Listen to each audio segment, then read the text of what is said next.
Hello, friends. Did you know that nearly 80% of those who watch my videos aren't subscribed? If you enjoy the content, I'd truly appreciate it if you hit that subscribe button. It helps a lot. Also, don't forget to leave a like and share your thoughts in the comments.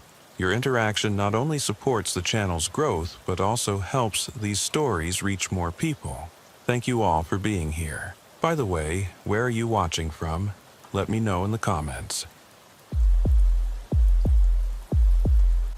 I once read that people in ancient times were advised to avoid the forests and wilderness. These areas were treacherous and often unexplored or unmarked. Those who entered them did not always return, and so myths began to spread that terrible things lurked in these lands. Most people were content to leave the untamed lands as they were. However, as time went on, the world developed other fears. I, however, am afraid of the woods, as were our ancestors. When I was 8 years old, my family moved to the small forest town of Sunderland, Vermont. My parents wanted a quiet place that wasn't so crowded, somewhat in contrast to a place like Boston. I didn't particularly want to move, but I hated Boston anyway, so I didn't object. The house my parents bought was a rustic 2-story with a backyard bordering the western edge of a forest. For the first 7 years I lived in Sunderland, everything was normal. The forest and I had a healthy relationship. I stayed within sight of the house and never went in after dark. That all changed when I was a junior in high school. That's when my nightmare began. It was a late summer afternoon and the sky was cloudy and gray. My friend Chris and I went into the woods behind my house to smoke a joint he had bought from a kid in our math class for $30. It was a fat joint, but Chris was definitely getting gypped. "We don't have to go far. I just don't want my parents to see us," I said to Chris. "Haven't you ever been deeper than here?" he asked. "A few times with my mom and dad, but otherwise I was never really interested." "Then it's time for you to have an adventure," he said, "and I have the perfect solution for your fear of getting lost." Chris stopped and dropped his backpack at his feet. He rummaged around for a moment and took out a can of red spray paint. "We can paint a ring on the trees we pass so we don't get lost." "Why do you even carry this around?" I asked. "You never know when you want to mark your territory." "You're an idiot, dude," I laughed. We continued into the forest with Chris leading the way. I let him walk in front of me as we continued on ground that had been softened by years of decay. After a few minutes, he suddenly slowed down, but then rushed to say, "Hey, Heather, come see this." "What is it?" I asked as I approached him. "Look at this hole." There was a pit just a few meters in front of Chris. It was probably 3 to 4 meters in diameter. It looked as if someone had used a giant excavator to lift a perfect cylinder out of the forest floor. There were rope-like tendrils hanging from the edges, but the walls of the hole were strangely smooth. "How deep do you think it is?" I heard Chris light the joint. "That's good enough," he muttered to himself. "I don't know. Let's just throw something in." I kicked a stone in and waited for it to hit something, but there was only silence. Chris threw in some branches while I stood close to the edge and watched them fall into the darkness. Silence again. "Eerie," Chris exhaled and handed me the joint. "Thanks," I said, took a deep drag and peered into the pit. It was almost mesmerizing. However, the longer I stared, the more nervous I became. I felt as if something were staring at me from the darkness. I took another drag and passed the joint on. "I don't like this hole," I said. "My head hurts when I look into it." We passed the joint and stared into the pit. "What do you think is down there?" Chris asked. "Probably dirt and lots of vermin." "I hate vermin," Chris said, kicking a piece of dirt into the hole. "I don't know, they can be kinda cool except for spiders." "Yeah, screw spiders. And screw this pit. Let's go home," Chris said, tossing the still smoldering butt into the pit. We watched as the light was swallowed by the darkness that filled the hole. "Man, that's deep," I whispered before turning to follow Chris, who was walking back. As we made our way to my house, I had the feeling that I had seen or done something that was not meant for me. That evening, I kept seeing this place in my nightmares. In my dream, I stared up at Chris and me from the pit. As Chris threw the butt into the pit, I watched it fall in slow motion, which seemed like an eternity to me. When the glowing tip finally went out, an inhuman scream sounded, piercing my eardrums like a hot awl. My vision shot cannonball-like out of the pit and swept through the trees in the forest until it came to a halt right outside my bedroom window, where I saw myself sleeping. I woke up immediately and looked out of my bedroom window, my eyes wildly searching for anything new or unusual. But there was nothing. I sat there hyperventilating for several seconds before I began to calm down. The next day at school, I hurried to the back of the library to see Chris during our free period together. "Hey man, how are you?" He didn't answer. "Yo, are you all right?" I put my hand on his shoulder and he jumped. "Shit, you scared the shit out of me," he said sleepily, rubbing his eyes. "Sorry, I was taking a nap. I didn't get much sleep last night." Was he having the same dream? I thought to myself. I didn't ask. I just wanted it to be a weird nightmare. I sat down at the table across from him and took out my laptop. "So, what's good?" I asked. "Not much, but get this. After I went home last night, I kept thinking about the hole. That was weird, right?" Chris replied. "Yes, very," I replied.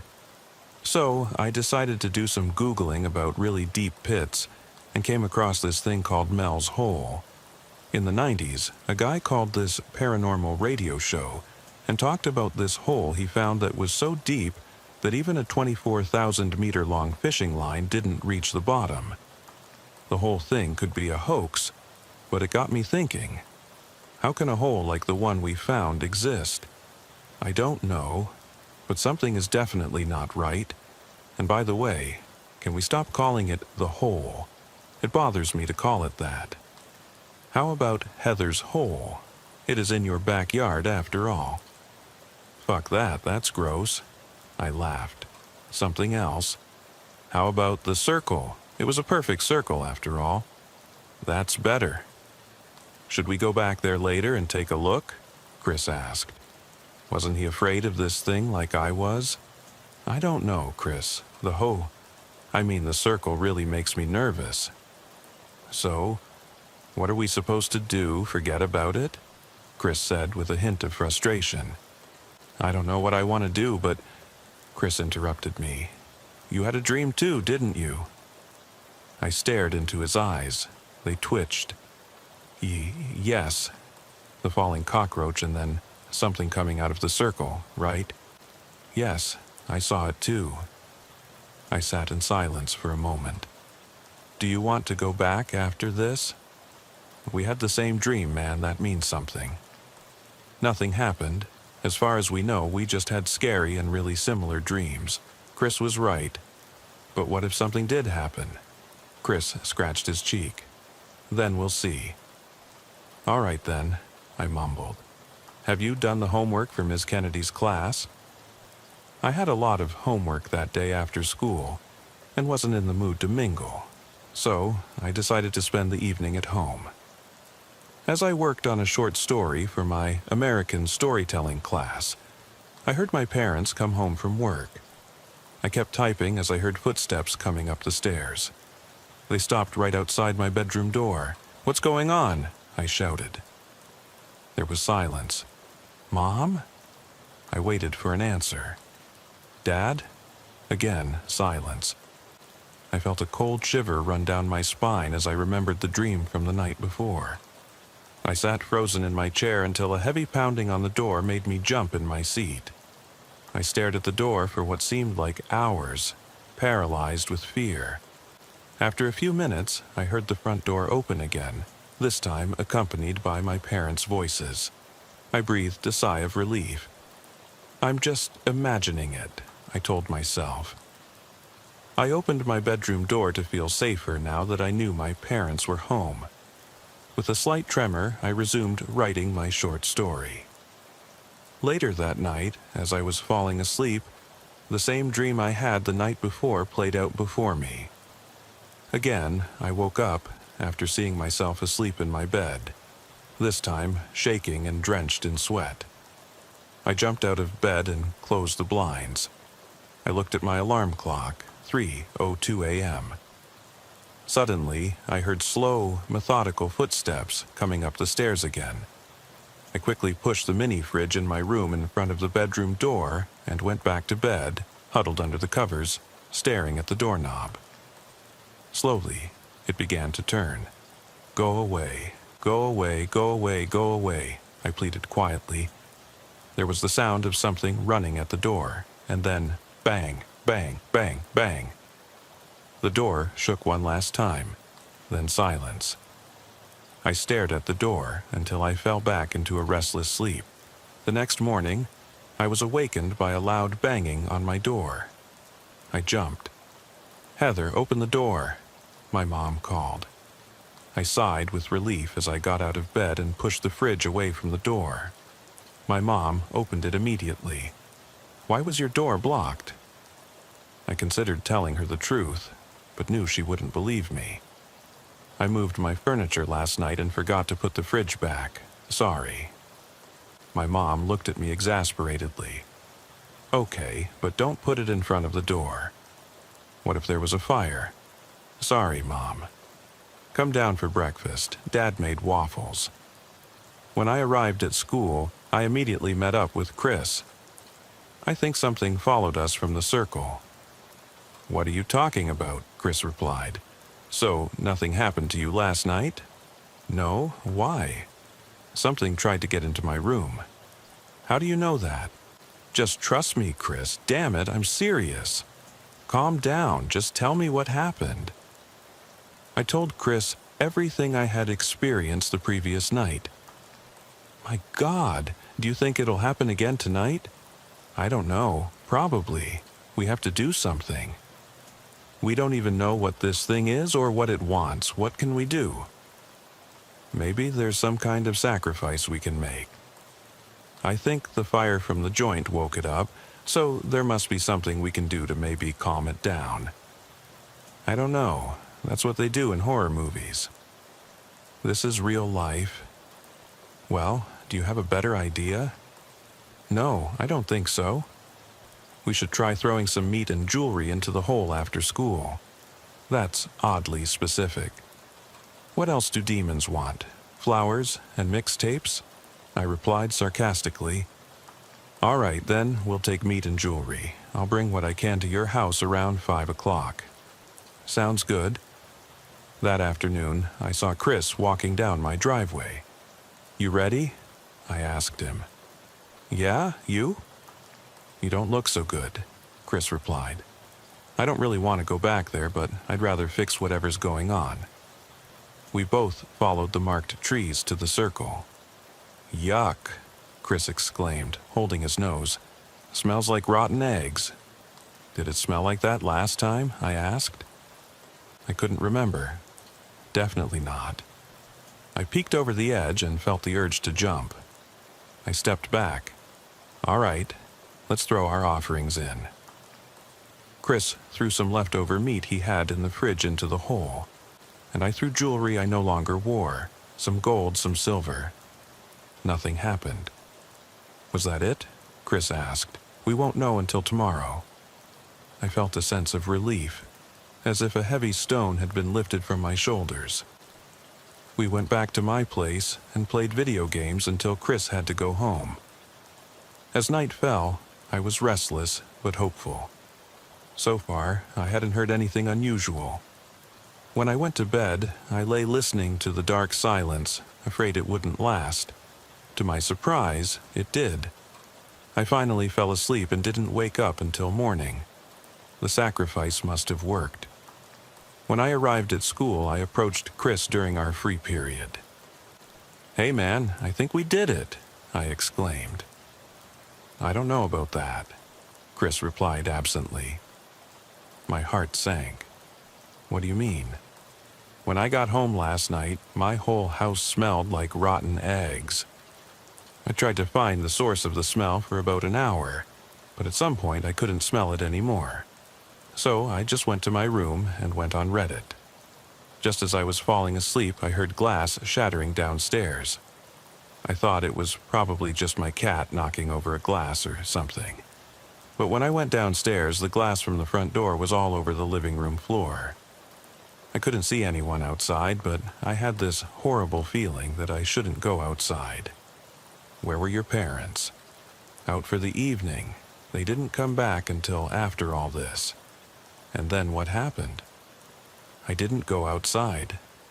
I called my parents and told them someone had thrown a rock through the front door, and they said they'd take care of it when they got home. I just went to my room and watched Bleach and Shaibe videos to calm down, but I just couldn't shake the fear. Then I heard those heavy footsteps running down the hallway outside my bedroom. My heart was racing like crazy. They arrived at the end of the hallway, then ran in the opposite direction until finally something heavy crashed into my door. At that point, I totally freaked out, especially when I realized that I had left my cell phone downstairs. Why didn't you call the police when your door was broken? I don't know. I can't always think straight when I'm scared. Okay, I'm sorry. Just tell me the rest.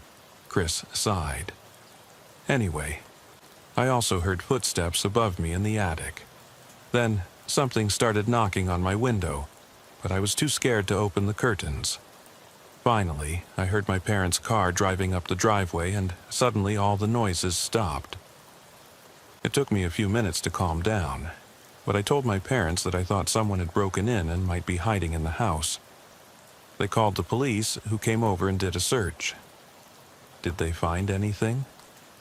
No, but they said they'd post a car outside for a few nights just to make sure no one came back. And what should we do? Chris was silent for a minute. What if it wants something alive? No, Chris, I won't do that, I said sternly. Do what? Make a sacrifice. Are you serious? Well, your damn jewels and flesh didn't work either. Chris was getting more and more agitated. I understood his fear, but I didn't want to do anything violent to appease this thing. Look, man, I want to end this as much as you do, but not like that. It doesn't have to be a dog or a goat or anything. We could just trap a squirrel or a rabbit or something and throw it in. I sighed. If you catch them, then it's fine. Thank you. We'll put an end to this. I really hope so, I said. By the way, have you corrected Ms. Chambers' essay? Oh my God. That night I dreamt again, but the nightmare had changed. I was dangling in the pit, clinging to a vine. I was filled with dread as I peered into the darkness below.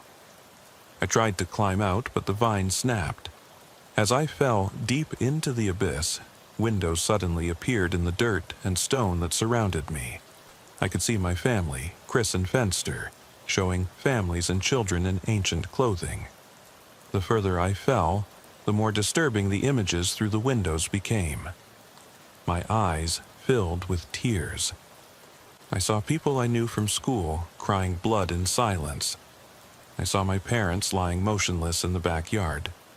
I saw Chris crying in his bed, his teeth bloodied. My descent slowed until I landed in a bed, my own bed, and my bedroom formed out of the darkness. There was a steady knock at my window, and I slowly climbed out of bed despite my overwhelming fear. I felt as if I were walking through water as I moved across my room. As I approached the window, I could see the outline of Chris standing in my garden. My window unlocked and opened gently, a cool breeze blowing in. "Chris?" I called. He started laughing, the sound of a crowd, not a single boy. He sank to the ground as the world around me began to shake. When I woke up, my bed was shaking violently. I started screaming and suddenly it stopped. My heart was racing and I barely had time to catch my breath when I heard a light tapping on my window. I tried to ignore it, but the longer I ignored it, the louder it got until I heard the glass break. Then silence. I didn't want to look out the window. I picked up my cell phone and dialed Chris's number. He picked up almost immediately. "Are you okay? What's going on?" Chris said. "More has happened. We have to finish this tomorrow. Did the traps catch anything?" I said between heavy breaths. "I haven't checked yet. What happened?" I woke up from a nightmare, shaking, and something hit my window. "Were you awake when I called?" "Yes, a lot has happened here too. I went downstairs to get a glass of water and all the windows and doors in the whole house were wide open. I tried to wake my parents, but they were fast asleep." "What about the police? Wasn't there one stationed outside? They were asleep too." "The cops are really useless. Is everything else okay?" "I heard footsteps all over the house, so I just hid in my room. I'll go to bed when the sun comes up." "I don't blame you. Just take care of yourself. Will you stay on the phone?" "Yeah, sure. I can't sleep anyway." I stayed on the phone with Chris until the sunlight shone through my windows. All night long, I could hear what sounded like distant whispers outside my window, but it disappeared with the darkness. The rest of the day was normal, and we met after school in my backyard. My parents were still at work when I waited in front of my house smoking a cigarette. After a few minutes, Chris came around the corner holding 2 humane traps. In one sat a large rabbit, in the other a restless raccoon. My breath caught in my throat at the thought of what would happen to these innocent forest dwellers. "Are you ready to put an end to this?" Chris asked me. "More ready than you can imagine, but I feel bad about the animals." Chris looked at the animals and frowned. "I'm not thrilled either, but it's the only thing that still makes sense. Come on, let's get started." The 2 of us walked through the forest, following the marked trees to the circle. The landscape around us was silent. Inside the cages, the animals raged, biting at the cages and making terrible noises. I felt both emotional pain and physical fear. As we approached the circle, Chris turned to me. "Does it look bigger to you than before?" I looked at him. I wasn't sure, but it definitely seemed bigger. "Yeah, it kind of looks bigger." "Okay, you want to throw 'em?" Chris asked, lifting the cages. "I really don't want to. I'd cry if I did." "Damn, okay, I'll do it." Chris walked to the edge of the circle, peered inside, and took a deep breath. "Okay." I watched as Chris threw the panicked animals into the abyss, and the whimpering and screaming stopped as the circle engulfed them. Tears welled up in my eyes, and I wiped my face with my sleeve. "Is that it? Can we go now?" "Let's hope it works." "Yes, let's go back and get one done. I need to relax now." When night fell, we parted ways. The events of the last few days, since we stumbled upon the circle, had been stranger and more stressful than anything I'd experienced before. I just hoped this would be the end of it. Since it was Friday night, I stayed up very late. I still couldn't sleep. At 1 a.m., my parents had gone to bed and nothing had happened yet. I began to think that everything had worked out. I checked my phone. There were no notifications from Chris. I decided to call him just to check on him. I only reached his voicemail. He's just sleeping, I thought. I continued playing video games until I heard shouting outside my window. I recognized Chris's voice. I immediately ran to my window and opened it. There he was in the moonlit backyard, still in his pajamas and shaking. "Dude, what are you doing here? Did something happen?" I called out in a whisper. We have to go to the circle, right now. Things have gotten worse," Chris gasped. "What are you talking about? What happened?" "Oh." Chris sighed angrily and headed towards the forest without a flashlight. "Damn it!" I said to myself as I put on some pants and grabbed a flashlight. I also grabbed a knife just in case. I went downstairs, being careful not to wake my parents, and went to the back door. Chris was gone. I was scared, but I didn't want to let my best friend go into the circle alone. It occurred to me that this could be a trick, an inhuman force appearing as Chris. That was a common twist in horror stories. Still, I didn't want to risk leaving Chris alone in the woods without a flashlight. I opened the door, took a deep breath, and made my way to the tree line. There was a standing fog in the woods as I followed the marked trees, calling Chris's name as I went. I held the knife firmly in my left hand as I moved cautiously through the forest. Finally, I came to the circle, which was wider than before. It seemed to be growing even before my eyes. There was a loud groan as a tree at the edge lost its hold on the ground and fell, disappearing silently into the abyss. "Heather," I heard Chris say behind me. "Chris," I called as I turned around. He was standing a few feet away from me, his head hanging. "What happened, man? Why are we here?" I don't know, but now it's even worse. It's worse, Heather." "Chris, calm down, talk to me." "No," Chris shouted. He pushed me and I fell. I looked back, the hole was getting closer. It was hungry. "Chris, what the hell?" I screamed as I stood up. He grunted and lunged at me. I dodged him, and he stumbled and almost fell into the widening chasm. "I have to, Heather. It's the only way." He lunged at me again and successfully pushed me up against a tree, my head slamming against the bark. When I hit the tree, I dropped whatever I was holding.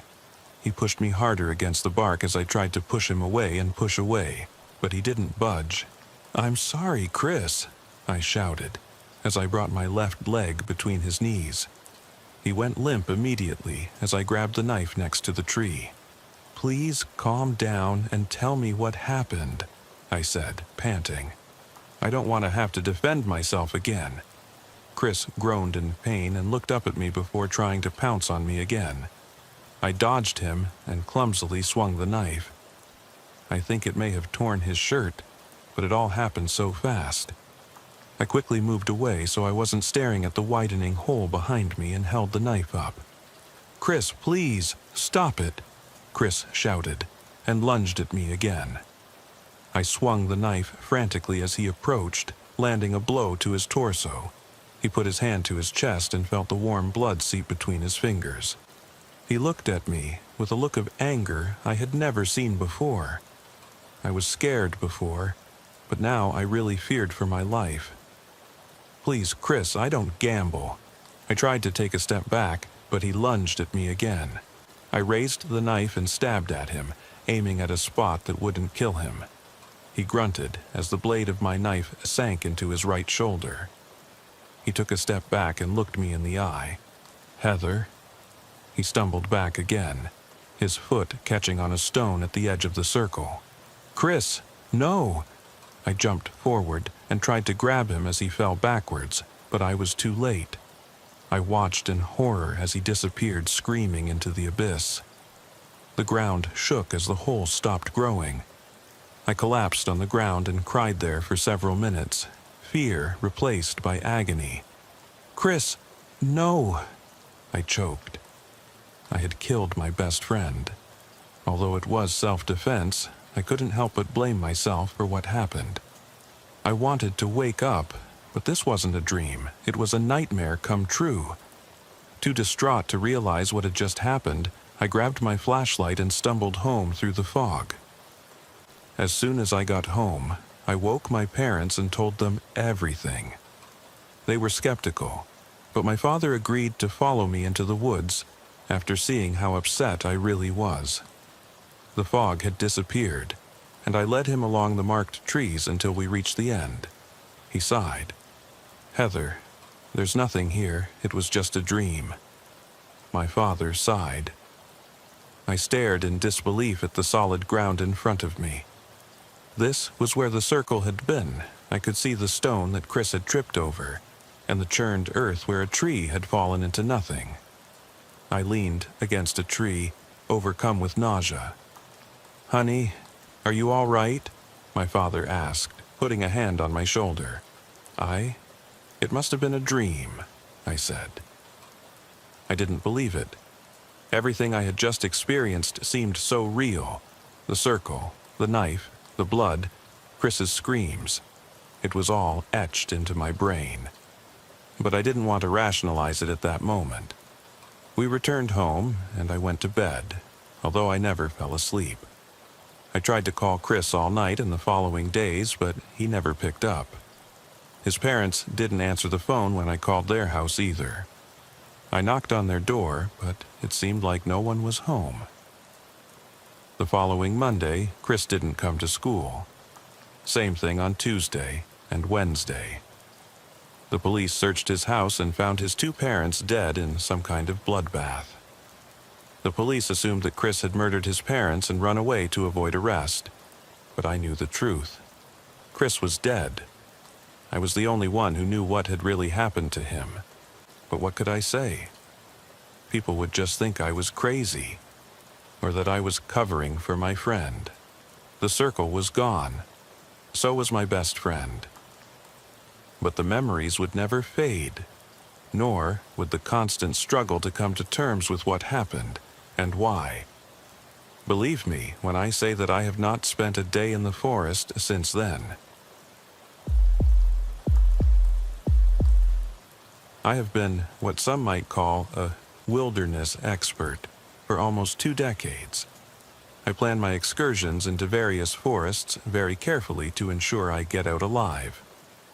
I take all the supplies I need to survive for a few weeks should I get lost, and I also have a satellite phone, a GPS, and a weapon as a last resort.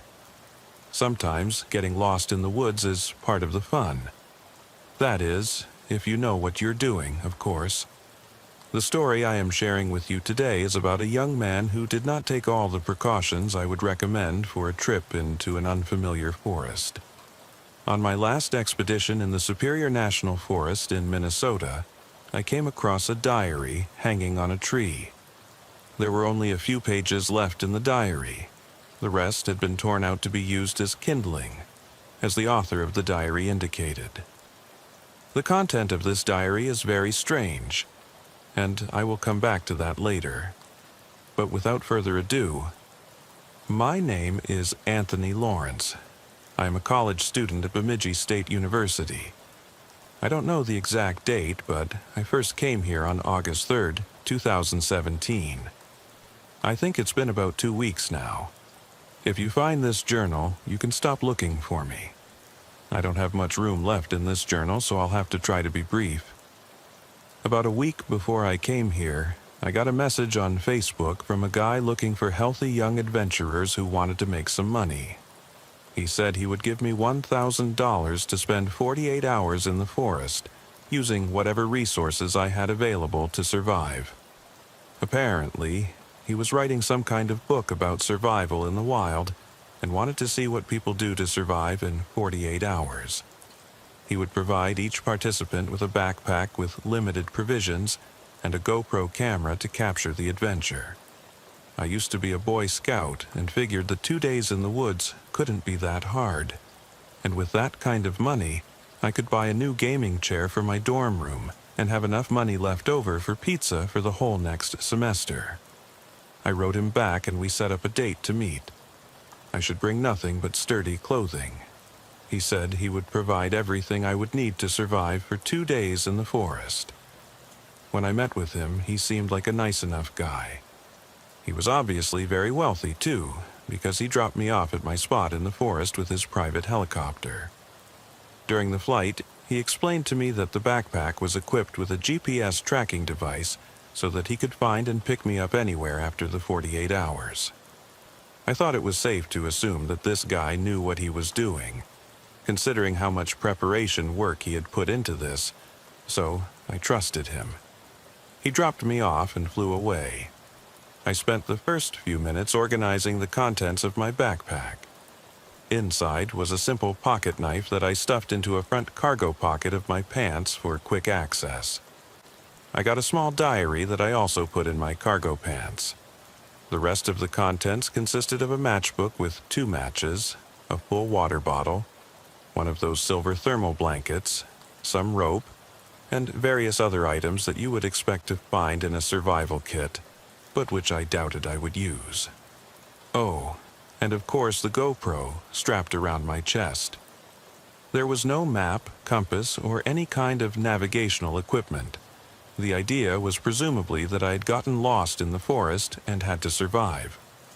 So, I set out on my journey. I spent most of the first day trying to hike in as straight a line as possible. Apart from the clearing where we landed, there were so far only densely forested areas. My first goal was to find a water source that I could return to if necessary, but so far I had no luck. I was dropped off in the early afternoon, so it was already getting dark, and the temperature was dropping. I decided it was time to set up camp. I collected various small branches and twigs in the area, and found a small clearing where I could build a fire without setting the whole forest on fire. With my tiny pocket knife, I cut smaller branches from the surrounding trees, and managed to pile up a decent supply of wood for the night. I had to use a few pages from that journal as kindling to get the fire started, and carefully lit one of the 2 matches I had to get it going. So far, so good. I got out the thermal blanket and lay down to sleep next to the fire. I woke up before sunrise. The fire was just a pile of ashes by then, and I didn't want to waste my last match so early to start a new fire, so I packed everything up and hit the trail again. After several hours of hiking, I finally heard something that was music to my ears. Running water, a stream. At this point, my water bottle was almost empty, so I was overjoyed to finally empty it and refill it. Ha! 2 days out here for $1,000. That was the easiest money I ever made. I followed the sound of the water to a small stream that seemed to go on for quite a while. After filling my bottle, I decided to follow this stream in the direction it was flowing, ideally to find a lake or something. There was plenty of daylight left, so I kept going. At this point, I was getting quite hungry, so it would be nice to find a lake with some fish in it. But even in the worst case, I could go 2 days without food, without getting into trouble. It was getting dark again, and the creek I was following was getting wider, but still no lake in sight. I should have set up camp while it was still light, but I was determined to find that lake and kept going. After a few more hours, it was just too dark to keep going. There was some moonlight shining through the leaves above me, but not much. Not enough to keep following this creek. So I did my best to gather some more wood for another fire in the darkness of the night and set up a makeshift camp again. I lit the fire again with pages from the diary and used my last match. I squatted down and lay down to sleep, excited to find that lake the next morning and get something to eat before the guy picked me up to go home. In the middle of the night, loud cracking woke me up. Branches were breaking all around me. Startled, I jumped up. I wasn't sure what kind of wildlife was out there, but it could well be bears or wolves. Adrenaline shot through my body, and I tried to hear where the sounds were coming from, but I could barely hear my heartbeat. However, I had to do something. I couldn't just stand there like an idiot waiting to be eaten. No matter what kind of animal it was, I felt that I would be safe if I could climb one of these trees. As the cracking of the branches got closer and louder, I started climbing a large pine tree near me that had many branches that made climbing easy. The fire went out very quickly, but I had enough residual light to start climbing. I climbed up 1, 2, 3, 4 branches, probably about 1.80 meters from the ground, when the sound stopped. So I stopped too. I pricked up my ears to listen, but it was difficult again to hear over my heartbeat. I sat there what felt like an eternity, with 2 of my hands clasping neighboring branches above, one of my feet braced, and the other foot dangling free. All around me now was silence. I thought that whatever it was now gone, and that I was safe. I adjusted my grip on the tree when the branch my foot was on broke off, and I lost my hold on the branches above. I fell backwards and hit my head on the hard ground, knocking me unconscious. I don't know how long I was unconscious, but when I woke up, it was still dark. Even darker than before, it seemed to me. However, I was not lying on the ground where I had landed. I was on a flat surface, like a table. I tried to sit up and look around, but I couldn't move. Then I realized that my hands and feet were tied to this table. I panicked and tensed every muscle in my body to free myself from this trap. I kept shouting, "What the hell?" As I struggled, I heard what sounded like voices around me, but I couldn't understand what the voices were saying. I thought I was alone out here. I was literally in the middle of nowhere. Who the hell is out here? Who the hell ties people up in the middle of the forest? I kept jerking my body and felt the ropes that held me loosely loosen. That was when it got really scary. I don't know if I was drugged or what, but really crazy things were happening. I heard a loud, dull noise. I heard branches breaking. No, trees. Whole trees breaking in half from the noise.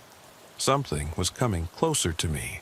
The voices around me grew louder and sounded like some kind of chant. I quickly realized that I was some kind of sacrifice. Maybe it was all just in my head, I really don't know. The absurdity of it all makes it hard for me to believe that whatever happened was real.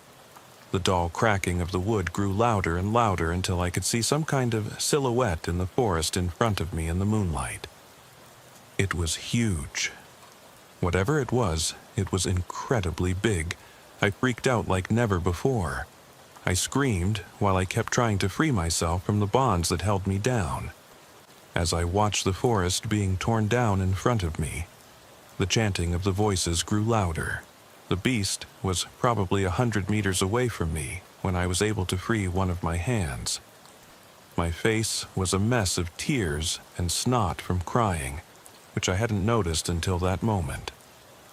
I freed my hand and quickly wiped my face before moving on to the other bonds. Once I had that one hand free, I was able to quickly loosen the other bonds. I got my other hand free and the creature let out a deafening roar. The chants around me fell silent. I quickened my pace and, trembling, set to work loosening the ropes around my feet. After only a few seconds, I was free of those as well. I jumped up from the table and started running. I fell almost immediately. I was incredibly dizzy. They must have given me drugs. I got up again and kept running from the beast.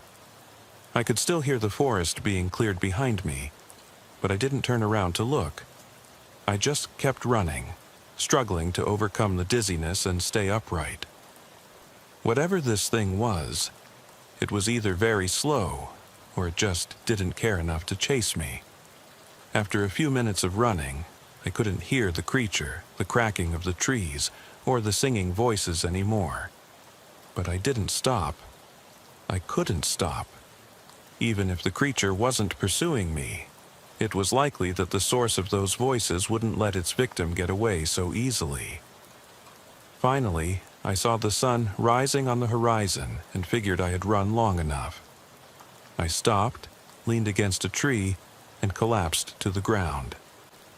I was so scared and in so much pain from the fall from the tree, the ropes around my hands and feet, the fall to the ground when I freed myself, and all the thorns and shit I had run into during my escape. I put my head between my legs and sobbed uncontrollably. After I had calmed down again, I wiped my face with my shirt and assessed my situation. I had neither the backpack nor the GoPro. In my cargo pockets, I still had the small pocket knife. I wish I had realized earlier that I still had it, and this diary, but that was all. I almost had a nervous breakdown when I realized that the guy who had brought me here couldn't find me without that backpack. I had to pull myself together and figure out what I was going to do. The stream I had followed the previous night was nowhere in sight, as I had no idea where I was in relation to the stream, where I had started, or where the sacrificial site was that I had just fled. I had gotten lost before, but now I was truly lost. They say if you get lost in the woods, you should stay where you are, so you're not constantly running from the search parties they might send to find you. But I couldn't do that. Not with that creature out there and the cultists or whoever they were helping. I had to keep moving, and I had to come up with a plan to get that backpack back. After collecting myself for a few minutes, I stood up and started walking. I didn't know where I was going, but I figured I had a 50% chance of finding my starting point, the cultists' area, or the stream I was following if I just kept going. It was still a few hours before the 48-hour mark, so he would have to come looking for me soon. If I heard his helicopter, I could maybe signal to him somehow. I walked for hours, and everything was still so unfamiliar. The sun was at its highest point, but still no helicopter noise. I don't even know how far these people had taken me from where I thought I was. I could be miles away from where I thought I was. I kept walking all day. Finally, it got dark again, and I was still lost. I had no supplies. All I had was my pocket knife and my journal. Now, one thing I had learned in the Boy Scouts was how to start a fire by rubbing a few sticks together. So I got out my pocket knife and set about gathering wood. I knew I wouldn't sleep tonight. It was too risky, but I had to keep warm at least. After an hour of rubbing a few sticks together, I never had the patience to make that work. I finally had a fire going. I had to use more pages from the journal to start the fire, and at that point I figured I should save the pages. I didn't know how long I would be out here. As expected, I couldn't sleep at all. I sat by the fire all night, trying to keep the flames small so as not to attract unwanted attention. But nothing ever came to bother me. Morning came, and I'd been out here for almost 3 days now. I was overcome with hunger and thirst. If I wanted to stay out here for a while, I definitely had to find that stream again. I tried to remember which direction I had gone in the first 2 days, based on the position of the sun. I think I figured it out and went in the opposite direction, perpendicular to the direction I had gone the day before. I walked in that direction all day and still found nothing. So I set up camp and actually got a little sleep that night. The next day, I finally found some water. I don't know if it was the same stream I had seen before, but it didn't matter. At least I could survive a little longer. I bent over the stream and drank right out of it like an animal. I was amazed at how much I could drink and how satisfying it was.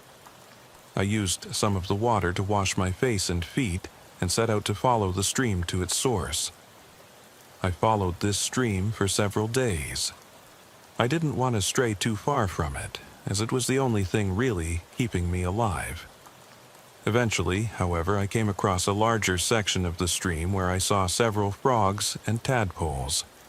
By this time, I was damn hungry. I didn't care how disgusting it was. I was going to eat those frogs. So I did just that. I made a small fire using the same technique I had now mastered quite well, cooked some frogs, and ate them. People say they taste like chicken, and they're not wrong.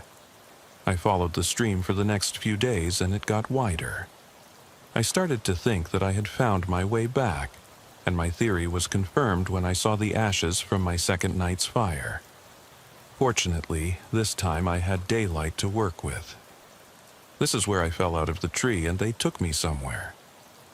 I am by no means an expert at tracking, but there were clear signs of broken branches that I was able to follow, hopefully to where they had taken me. I followed this trail for a very, very long time, and just when I thought I wouldn't find what I was looking for, I saw it. I saw an opening in the forest where the animal had come through, and I saw the table where they had strapped me down. I kept my distance and assessed the area. I saw no signs of human or animal life, But if they had taken my backpack, it had to be nearby. Which brings me to the present. I'm writing all this down just in case I fail and don't get the backpack. I'll tie this journal to a tree nearby. If I don't come back for it, it probably means that whatever lurks in these woods has killed me. And as I said, you can stop looking.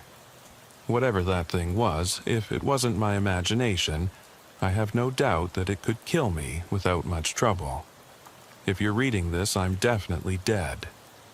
And that was all. There were no more blank pages for him to write on if he wanted to. I guess he used the rest of those pages to light a fire.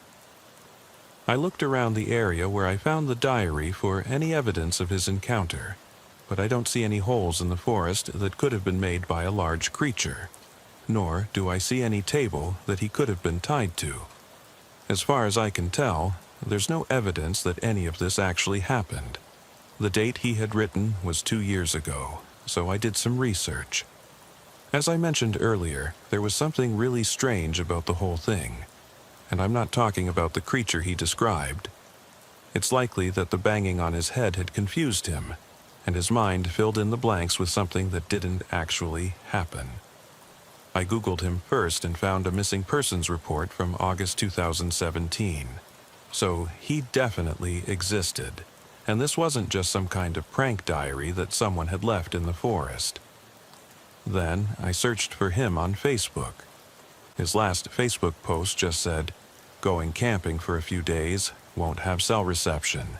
See you soon." So he didn't really tell people what he was planning to do. I contacted the boy's family and gave them this diary and tried to get more information from them. Of course, it was very difficult for them to digest, but my curiosity was greater and I needed to know more. I convinced them to log into their son's Facebook account, which they managed to do because his password was stored on the home computer, and search for the message he had mentioned in the diary. We found the message he had described in his diary from the guy who offered $1,000. The only thing is that this guy was a ghost. He never existed. His name doesn't show up in any database, and if he really was the author of a wilderness survival guide, I would have found something for sure. But no, it all seemed to be some kind of scam.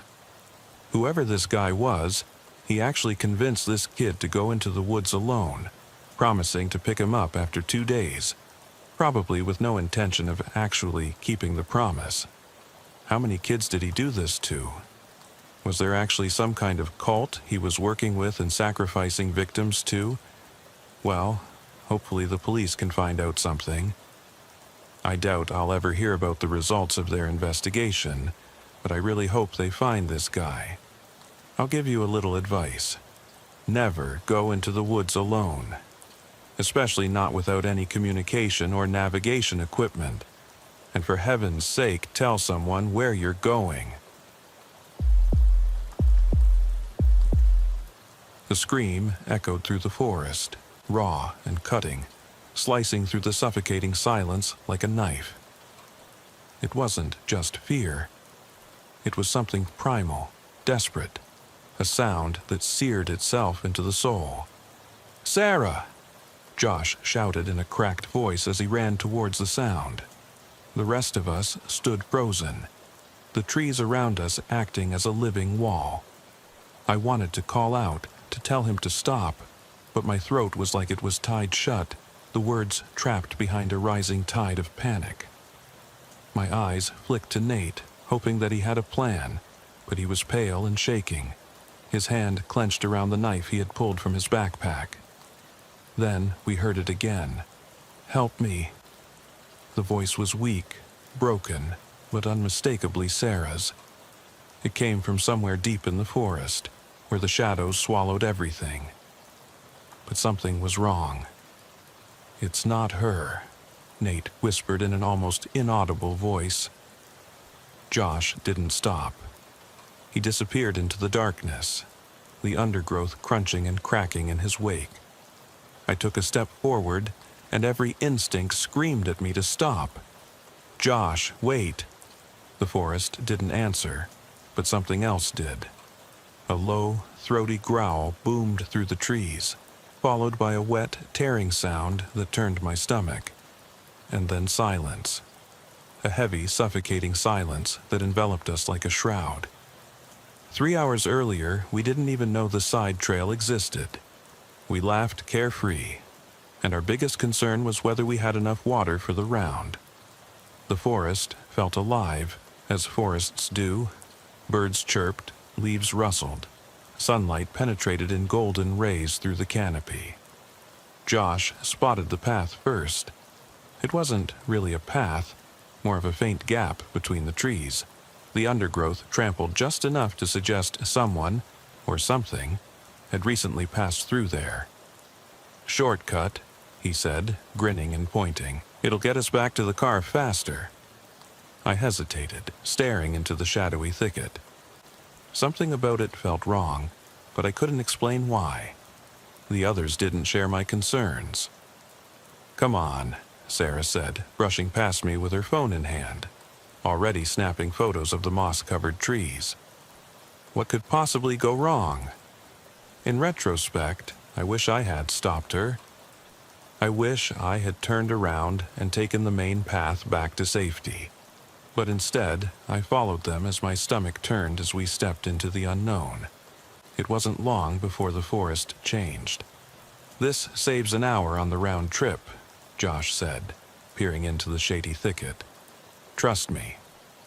"We're not supposed to leave the main path," I replied, although my voice didn't sound convincing. Something about the path felt wrong.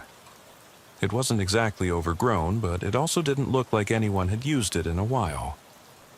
By the time I decided to protest, the others were already on their way. Even the quiet Nate, who was usually on my side, shrugged and stomped after them. I hesitated, standing alone and staring into the trees. There was a strange silence around them, a silence that was too dense for a forest in the late afternoon. But the others were laughing and calling after me, and I didn't want to be the party pooper. The first 20 minutes passed uneventfully, if a little eerily. The trees became denser the further we went, and the air cooler. Josh kept trying to convince us that we were well within time, although my watch disagreed. "See? Piece of cake," he said, pointing to a clearing ahead of us. "We're probably almost—" He trailed off mid-sentence. I followed his gaze and frowned. The clearing wasn't a clearing at all. It was a strange depression in the ground, as if something heavy had recently been lying there. The grass was flattened in concentric rings, with jagged, claw-like cracks in the earth. "A bear, maybe?" Nate suggested, but his voice sounded too light, as if he didn't believe it. Josh laughed nervously. "Yeah, probably just a bear." We skirted the edge of the depression, none of us wanting to step any closer. A few minutes later, the forest started to feel off. At first, I couldn't put my finger on it. The trees all looked the same, their trunks oddly uniform, and the path, if you could still call it that, seemed to shift slightly underfoot. And then came the smell. At first it was weak, a metallic smell that made me feel sick. Sarah retched. "Yuck, what is that?" The smell grew stronger as we walked, though the others pretended not to notice it. I could feel it clinging to the back of my throat, thick and copper-colored, like rust and rotten flesh. Then I heard it. A sharp crack, like a branch breaking somewhere to our left. "Did you hear that?" I whispered. My voice sounded too loud in the silence. Josh shook his head. It was probably just an animal. But Sarah grabbed my arm and dug her fingers into it. "No, that didn't sound right," she hissed. Her face was pale, her eyes wide open. We froze and listened. The silence was now overwhelming and pressing in on us from all sides. Then another sound came, this time closer. A low, guttural sound that sent shivers down my spine. It wasn't a growl. It wasn't anything I could recognize. "Let's keep moving," Nate said, his voice shaking. We picked up the pace, but the sounds didn't stop. Branches rustled, twigs snapped. Whatever was out there was following us. I glanced over my shoulder, my heart pounding. For a split second, I thought I saw a movement, something tall and thin, slinking between the trees. But by the time I blinked, it had vanished. "Josh," I said, my voice shaking, "are we even going in the right direction?" "I think so," he murmured, but the confidence was gone. We stumbled upon another clearing, even worse than the first. The ground was littered with bones. Animal bones, I told myself, though some looked disturbingly large. In the center of the clearing was something else, a tattered piece of cloth, dark in color and half buried in the dirt. Sarah screamed.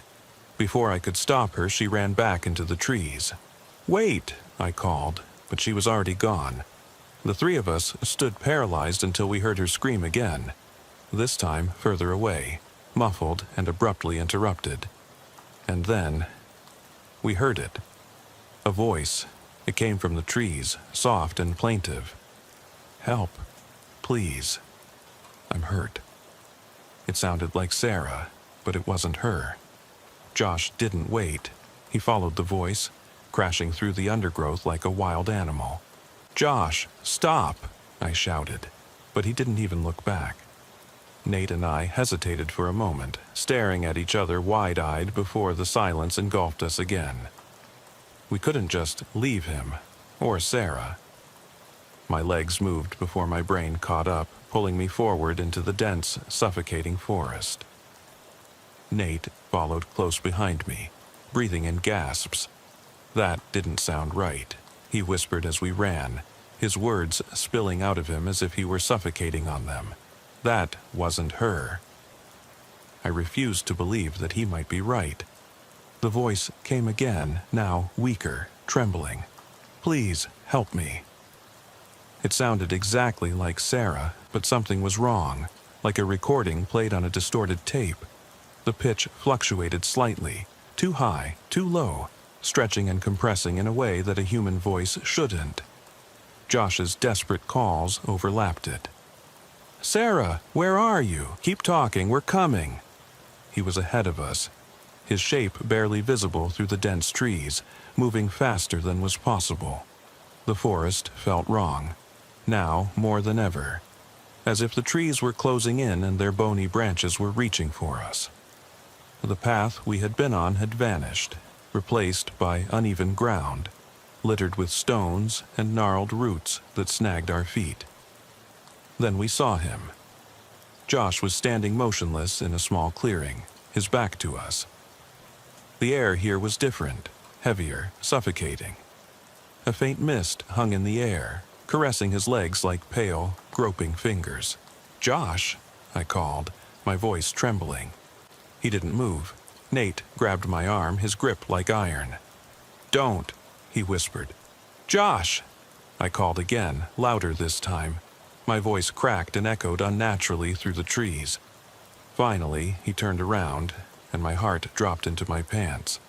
His face was pale, almost gray, his eyes glassy and wide open. His lips moved, but no sound came out at first. Then he whispered, "She's here." I followed his gaze and froze. At the edge of the clearing stood Sarah, or something that looked like her. Her clothes were torn and her hair hung in matted strands over her face. But her posture was wrong, stiff and unnatural, like a marionette on strings. Her head twitched slightly to the side, too fast, and then again, snapping back with a wet, crunching sound. "Sarah?" I took a step forward, although every instinct in my body was telling me to run away. "Help me," she said in a thin, broken voice. But her lips weren't moving. Josh took a step toward her. "It's okay, we're here," he said in a trembling voice. "No," Nate barked, pulling me back. "It's not her, look at her feet." I looked down and felt the blood freeze in my veins. Her feet weren't touching the ground. Josh didn't seem to notice, or didn't care. He walked closer to her, drawn like a moth to a flame. "Josh, stop," I cried, but it was too late. She moved suddenly, impossibly fast, closing the distance between them in a single, fluid motion. Her head snapped to the side again, and I caught a glimpse of something glinting in the dim light. Teeth, sharp and jagged, far too large for her mouth. Josh screamed. It was a sound I will never forget, raw and primal, filled with a terror that didn't belong in this world. He stumbled backward, clutching his arm, and we saw the blood, a dark, glistening stream flowing through his fingers. "Run!" Nate shouted, grabbing my hand and pulling me back into the trees. Josh's screams faded behind us, replaced by wet, tearing sounds that made my stomach turn. I wanted to turn around, but I couldn't. We ran blindly, stumbling over roots and crashing through branches, the forest around us blurred. The air felt thicker with every step, every breath a struggle. The smell was back now, stronger than ever, choking me and making my eyes water. And then the voice came again. "Don't leave me!" This time it wasn't Sarah, it was Josh. The voice, this thing using Josh's voice, was getting closer. It sounded wounded, pitiful, but still with the same distorted edge as before. Nate and I didn't slow down. We didn't talk. I think we both instinctively knew that if we stopped, we wouldn't start again. The trees grew darker and stood closer together, as if the forest itself were trying to guide us somewhere. The uneven ground scraped at our feet, and Nate stumbled, nearly pulling me down with him.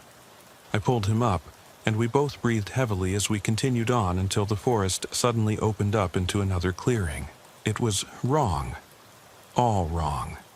The space was perfectly circular, too perfect to be natural, and the trees around it leaned inward, their branches tangling above us to form a grotesque canopy. The ground was bare, blackened dirt in some places, and in the center stood a twisted wooden structure, some kind of crude effigy. It looked vaguely human, but grotesquely stretched, its limbs branching unnaturally like antlers. But that wasn't the worst of it. The air here, it was humming. Not audibly, but in a way that reverberated deep in my bones. A sickening vibration that made my teeth hurt and my vision blur. I stumbled back and grabbed Nate's arm for balance. "Do you feel that?" I whispered, though my voice sounded muffled, as if the clearing had swallowed the sound. Nate nodded, his face pale, his eyes fixed on the image.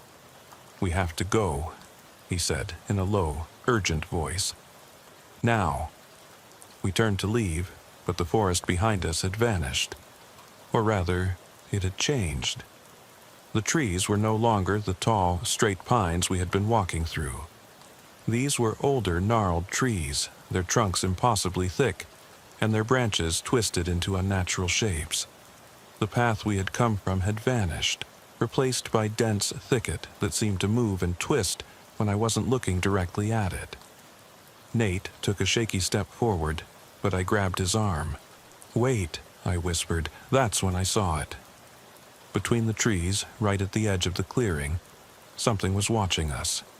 It was barely visible, a shadow darker than the surrounding darkness, but its eyes burned like embers and glowed faintly in the dim light. They did not blink. I squeezed Nate's arm, my fingernails digging into his skin. "Do you see?" "Yes," he interrupted me with a trembling voice. "I see it." We both froze, unable to move, as the thing shifted slightly and its shape became clearer. It was big, unbelievably big, its limbs unnaturally long and angular. It didn't move like a human. It flowed, its joints bending in ways that made my stomach turn. The buzzing in the air grew louder and sharper, as if it were coming from the creature itself. My vision blurred, and I felt a sudden, intense pressure in my head, as if my skull were being squeezed. Nate let out a muffled groan and stumbled back, hands pressed to his temples. The creature stepped closer, its movements slow and deliberate, and that's when I noticed it. It was holding something, a piece of cloth, torn and blood-stained. Sarah's jacket. I felt the bile rise in my throat, but I couldn't look away. The creature raised its free hand and pointed at us, long, spindly fingers ending in claws, and the buzzing stopped. The silence was deafening, and then we heard it coming from the depths of the forest. A low, throaty howl, like a distorted imitation of a wolf's howl. "Run," Nate whispered in a barely audible voice. We ran, plunging into the tangled forest with no sense of direction. The air was thick and heavy, every breath a struggle, but we didn't stop. The forest seemed alive, branches reaching for us, roots rising to bring us down. The howling grew louder and louder, echoing from all sides, and I realized with a dawning horror that it wasn't coming from just one creature. There were more. Every shadow seemed to move. Every sound was unnaturally distorted. Nate grabbed my hand and pulled me along as I stumbled over a root, and we stormed through another thicket towards an open area. This time it wasn't a clearing. It was the edge of a gorge, a steep precipice into the blackness that seemed to go on forever. We skidded and came to a stop dangerously close to the edge. "Now what?" I gasped, desperately looking for another way out. But the forest closed in behind us. The howling grew louder and approached. Nate turned to me, his face pale but determined. "We're going to fight it," he said, pulling a hunting knife from his backpack. I didn't even know he had it. "Fight what?" I asked, and panic rose in me. "We don't even know what it is." He didn't answer. His eyes were fixed on the forest, and then I saw them. Dozens of glowing eyes moving through the trees, too many to count. The creatures were getting closer, their distorted outlines winding between the trunks like smoke. And then, deep inside me, something changed. A strange clarity settled over me, cold and sharp. I picked up a heavy branch from the ground, my hands shaking but firm enough to hold it.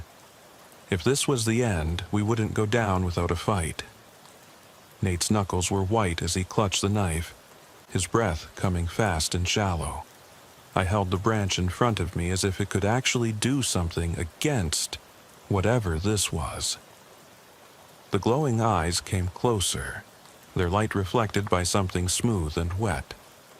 The creatures, if you could even call them that, emerged from the shadows and showed themselves in the weak, unnatural light at the edge of the gorge.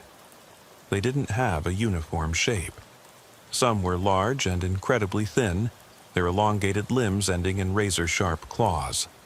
Others were smaller, curved, their backs covered with spikes that stuck out at grotesque angles.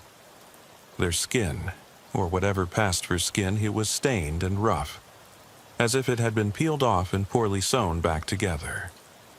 Worst of all were their faces, or what was left of them.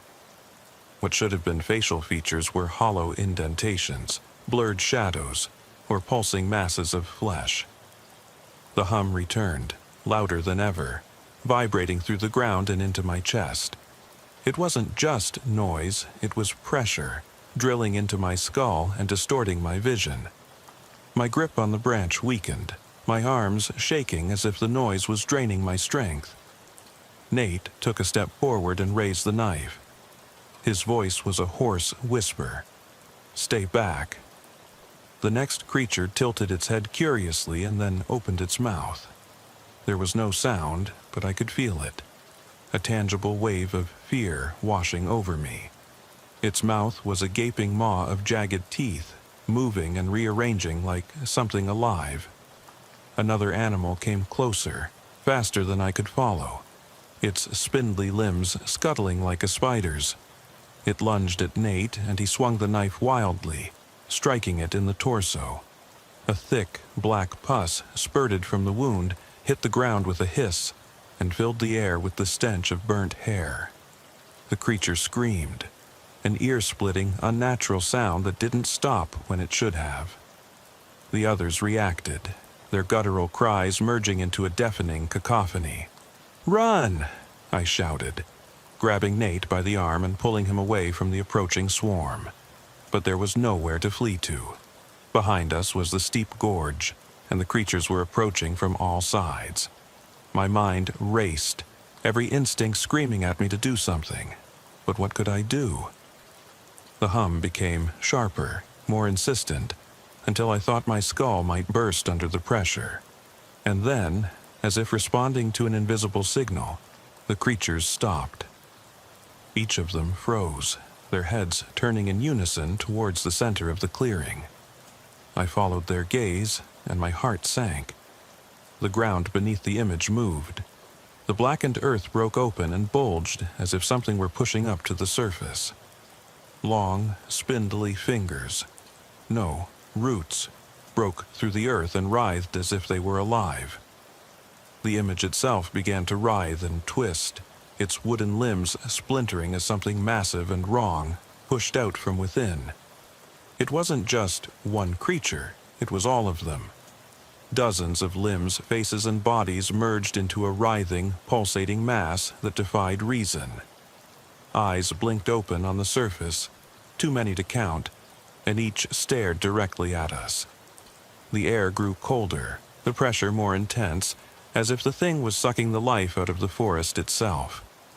The creatures around us began to kneel, their twisted forms bowing reverently to the abomination.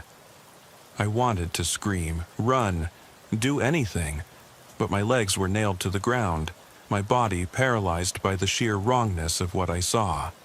Nate grabbed my arm, his voice barely audible over the humming and the shifting earth. "We have to jump." "What?" I turned to him, my voice trembling. "Are you crazy?" He pointed to the gorge. "It's either that or this."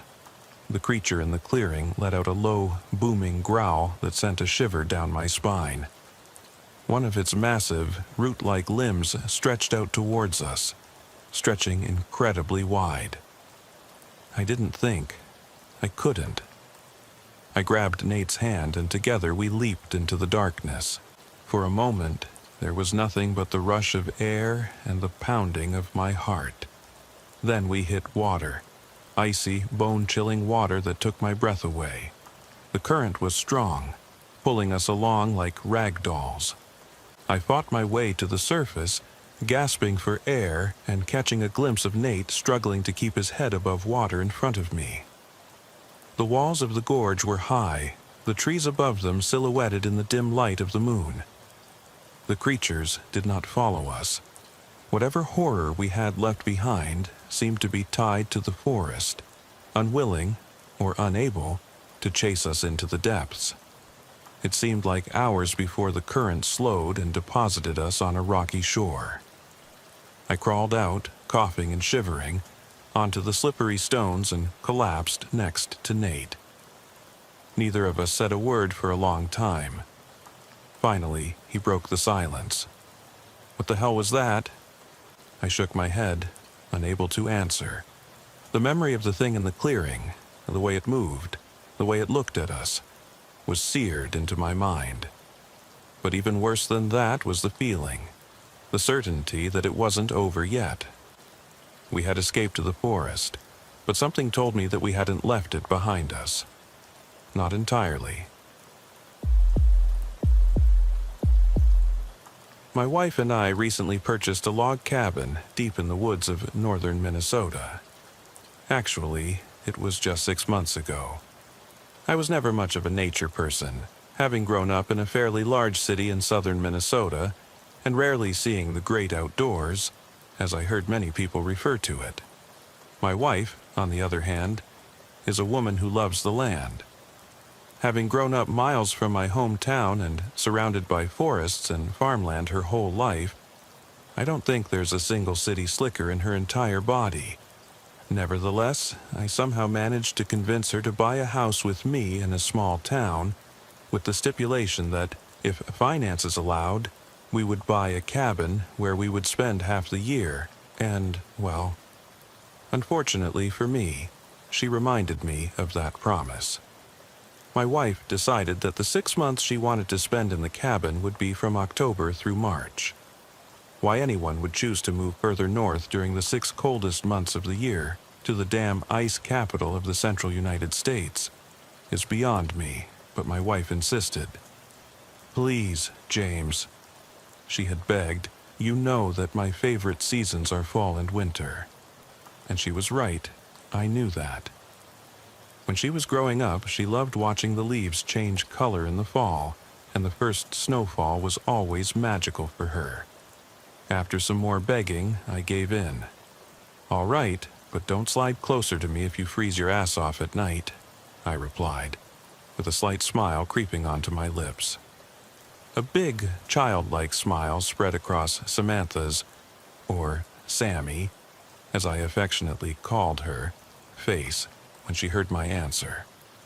Her smile always seemed to light up the room, even when we were kids, and it always made my heart beat faster.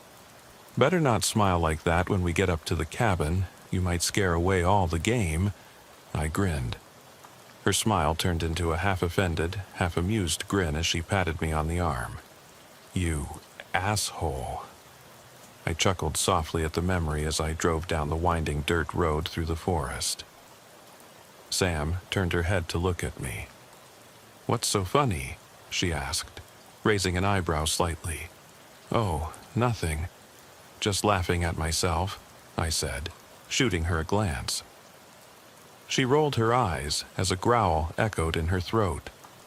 I turned my gaze back to the road and immediately slammed on the brakes, slamming us both into our seatbelts. On the other side of the road, a mutilated deer limped from side to side. Its belly was torn open, leaving a trail. It was amazing how it was still able to move. Sam and I looked at each other and then back at the deer, which had almost completely retreated into the forest before collapsing. "What the heck?" I muttered, turning around to look at her. She shrugged. "Probably from black bears. They're known to hunt deer." "Do they hunt humans too?" I asked, half-jokingly. "Not usually, but I'm sure they'd make an exception for you." "Oh, what the heck," I said, and pressed the gas again. We slowly passed the carcass as we drove along the road. When we were a few meters away, I looked in the rearview mirror and saw a black flash, and the deer was slowly dragged into the bushes. I've always hated seeing wild animals die, but that's nature, I guess. We drove for about 15 more minutes before arriving at the small, cozy cabin. Actually, it was still about a week before October when we decided to spend our stay up here.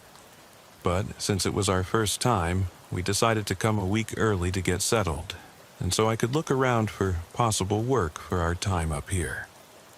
Being an electrician, I could work anywhere I had my tools and the materials needed for the job, and well, I had one of those things. My wife worked from home in the oil and gas industry, so it was no problem for her. "Oh, it's beautiful," she enthused. "It's perfect." I have to admit that even for someone like me who likes the country life, it was a sight to behold. Maybe staying out here isn't so bad after all. "We can look later. Come on, let's unload our stuff," I said, starting to unhitch the small travel trailer we had brought with us. She nodded and opened the rear passenger door of the truck, taking out our suitcases and everything else we had in the trunk. "What's this?" she asked, showing me a small recording device. "Oh, Jace wanted me to bring that. Something for him to laugh about when we get back." I took the small device and put it in my pocket. Jace was a good friend of ours from middle school. After I told him about the cabin, he laughed. He told me to bring a recording device so I could document my efforts to survive out here, as he called it. The asshole. But instead of just documenting my misery, I had decided to make recordings once a month or when important events occurred. "You, living in the forest? I'd be surprised if you lasted 3 weeks," he had said. Sam just smiled. Of course he would. We both took our respective bags and brought them to the porch. I fished the key from my back pocket, which the realtor had given me when I bought it, unlocked the door, and opened it for us both so we could enter the cabin. We placed our bags on the inside door to hold it open and went back to the trailer to finish unloading and getting our living situation in order. After emptying the trailer and truck and taking the boxes to the rooms by contents, we decided to call it a day. We have almost a full week to get everything set up. Samantha went to bed after we kissed goodnight, and I decided to record this first entry. Well, it's been a few weeks since my first recording. The cabin is set up exactly the way Sam wants it, and God knows she's picky. It's borderline OCD, to be honest. She's gone to bed by now, so I guess these recording sessions will have to be a nighttime affair. Fortunately for me, she gets off work a few hours before I do. Usually, she wakes up a few hours before me, so I guess it evens out. We haven't really done much since we moved here. I have found a job nearby that I will be starting in the near future. It's just a small job, maintaining the electrics of a warehouse and fixing whatever needs fixing, so it's been nice. Sam, as always, is busy with her work, so we are both pretty busy during working hours. Last weekend, she decided to take advantage of the great outdoors and do a little shooting. She took her old .22 that she's had since she first knew how to hold a gun and shoot straight, as well as the .30-06 her grandfather gave her after he passed away. She's always been a pretty good shot. I don't think there's a target she can't hit with one shot. I've tried it myself. I'm not quite at her level, but I can hit most targets within the first 2 rounds. Occasionally, I may have to fire a few more shots. My old man took me to the shooting range once or twice a month. We like to have friendly competitions to see who can hit the target the most times before going through 15 rounds. Of course, she wins every time. Damn, I whispered to myself after my last round hit the ground next to the target. You're getting better. I could feel her smirk. You only missed 5 of your shots. Yeah. Give me that .357 Magnum and I'll hit every shot, I replied, nodding toward the bag it was in. Yeah, that's right, you can't miss with a thing like that. She laughed. Exactly. I smiled, turning back to her. I switched the weapon to safety mode. Are we done? She nodded, reached for the small .22, and we went back inside. That's more or less all that's happened since we arrived. I have to admit that I like it up here a bit better than I expected. Of course, I would still prefer our other home, but I could get used to this one too. It's getting pretty late, and I should get some sleep for tonight. I have to go to work in the morning. My next recording will probably be on my birthday. I'm sure Sam has something planned. She always does. Sam organized a little surprise birthday party for me. My parents drove up here and will stay until the morning. I had to come out to my truck to record this, since my parents are in our room and Sam and I sleep on an air mattress in the living room. Her parents decided to make the trip home and left a few hours ago. It was nice to see them again. I haven't seen them since. Wait, what the hell is that? Damn, that scared me. A deer was sitting at the edge of the forest, just visible in the light of the house porch lamps. At first, it looked like just the skull.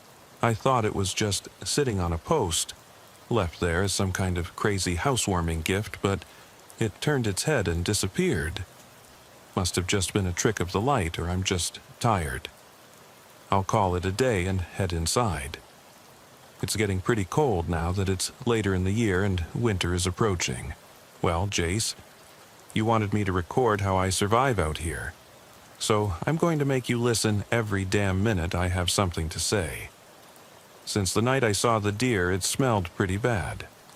I've smelled the scent of decomposing animals before, and this is pretty much what it's like. I asked Sam about it, but she didn't have much to say. Animals die all the time. There might have been one that recently wandered along the edge of the forest. It should be gone in a few days. I hope so. It's driving me crazy. On the plus side, my new job is going pretty well. I've already experienced some pretty stupid shit there, had to replace some cables, pipes, and who knows what else, but for the most part it was easy and smooth, which is good. Easy money is the best money, as I'm sure you know. Sam's job is the same as always. She sits at that damn laptop almost all day. The internet out here is a lot less stable than in the other house, so I often hear her cursing at the computer, which I find amusing. I saw a lot of wildlife storming through the garden, deer, and even a few moose. Huge things. I didn't even know we had those here. I don't know where there are so many of them. Maybe they move when the seasons change? I don't know. I don't know anything about animals. Like I said, I'm a city boy. They all looked like they were running away from something or trying to escape. They all seemed kind of crazy, like their bones didn't fit together right or their skin didn't fit right. But they were too far away to tell. Maybe a bear got them all? It would have to be one hell of a bear to make an elk run or hurt it that bad. I didn't think moose were the kind of animal that would run away from anything, though. But I don't know. Tomorrow, I'll try to get Sam out of the cabin so we can do something. Maybe take a short hike in the woods. She might like that. Merry Christmas to anyone who hears this. We came back down for the weekend. We'll be staying at home until January 1st. It's good to be back. Nothing too interesting has happened since the last recording, so I won't say anything more until we return. It's all fucked up here. We just arrived at the cabin, and it looks like someone broke in through the cabin. The door is off its hinges and just lying on the porch. There's trash all over the place. Looks like whoever it was also demolished the closed trailer. It's all dented and smashed, and the boxes we used for the move are all over the yard in shreds. Really, James? Do you have to record this now? Sam asked. Well, Sammy, I'm sure Jason, whoever else is listening, wants to hear this. Damn it, she sighed. Just help me clean up. Well, I don't think Sam liked me recording our reaction. She was pretty annoyed about it. I guess I'll sleep on the couch tonight. I just woke up to some weird noises. It sounds like a person calling. It sounds like Sam from outside. I'm going to the door now. Damn, it's cold. Holy crap, I think I see her. Why is she standing out here? Sam? Sammy? J-A-M-S? Sammy, what the hell are you doing? James. It's damn cold, honey. Come back inside. James, what the hell are you doing? Sam said. Wait, who the hell is that? Now they're gone. Sam came out of the bedroom and was totally terrified, which I honestly can't blame her for. I asked her to get the shotgun to scare them away, but it wasn't until I fired at the ground in front of them that they ran away. Before that, however, they let out this almost inhuman scream. It was definitely human, but it was just so animalistic. The lightning made them visible for half a second, and they looked so wrong. Definitely some drug addict high as a kite. I'm just glad they're gone now. Listening to it now, it seems so obvious that it wasn't my Sam. I mean, the pitch is there, but it's so off. I'm just chalking it up to my tiredness. Sam apparently forgave me for what happened earlier, because she's letting me in bed after I recorded this, or maybe she's just scared. Either way, I'm not complaining. This couch blows. I don't know how well I'll be able to sleep tonight with that freak out there, but we'll see. I know I said I'd only do these once a month or so, but things are getting stranger, almost paranormal. I don't mind the idea of ghosts or spirits and all that. My wife and I are Christians. Well, that's the simplest way to describe it. We don't follow any one organized religion exactly, but you could call us Christian. We have heard strange noises at night. Our 2 names have been called, and other strange noises. I don't know exactly how to explain it. The smell of decomposition is back too. Last night I saw this deer thing. I think it's a deer. I'm not so sure anymore. It could be someone in a deer mask, but it looked so decayed from where I was, and when I looked at it, the smell of death was overwhelming. I'm honestly scared. I haven't told Sam yet, for fear that she'll think I'm crazy, but I'm ready to just go home. I'll see if I can tell her in the morning. There's a huge snowstorm right now, and it's getting cold. I'm going to cozy up in bed with Sam and get some sleep. She's gone. Sam is just fucking gone. I woke up, and she was just not there. The truck is still outside, covered in snow. The door was wide open. It's freezing in here. I'm just putting my boots on while I record this. That motherfucker. I know they had something to do with this. The truck's not running, the tires slashed, the damn engine won't even start. Gas all over the place like they punctured the tank. I don't know where Sam is either. I've been running around out there calling her name, trying to find her. I kept hearing my name, the same damn voice from the other night. I swear, if I get my hands on those freaks. Sam still hasn't come back, and I've been looking for her for 3 days. I called the nearest police station. They sent out search parties, but nothing. I listened to the recording again, and the voice is not the same. She actually sounds like her, but she's fake. She's so fake. I don't know what else I can do. There was a smell of death in that damn forest, everywhere. Please. I hope that wasn't Sam. And I keep hearing that damn voice. I can hear it now, outside. I'm going out there with a .357 Magnum, and I'll kill anybody that did this. The consequences will be, holy shit. What the fuck? This isn't... What the fuck is this? Sam's dead. It's gotta be her. And I'm sitting in here like a fucking coward. The doors are boarded up, the windows too. I saw a big deer thing yesterday, but it wasn't a damn deer. It was huge, 7, 8 feet tall, lanky, and the smell, damn the smell. It was awful. I spent the last day reading and came across something called a Wendigo. An old Native American legend says it has an insatiable hunger, but it couldn't have been a Wendigo that night.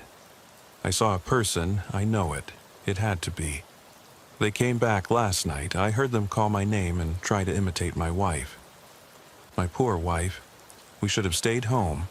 Wendigos can't look like people. They can sound like people, but they can't look like people. What the hell was that? I've come across shapeshifters before too. From what I know, they can't perfectly copy whatever they want to imitate, which could explain the strange movements and the disfigured face. But that must be an illusion, right? But the Wendigo shouldn't exist either.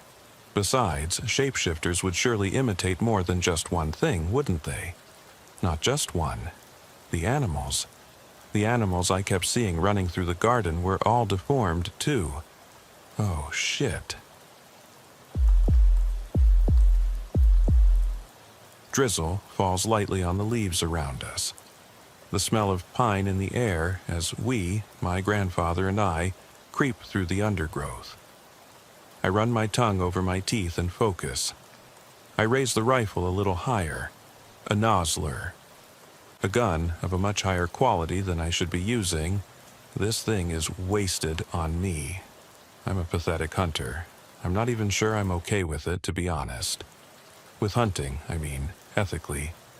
My grandpa and I basically eat everything we kill, and to be honest, I don't kill very much.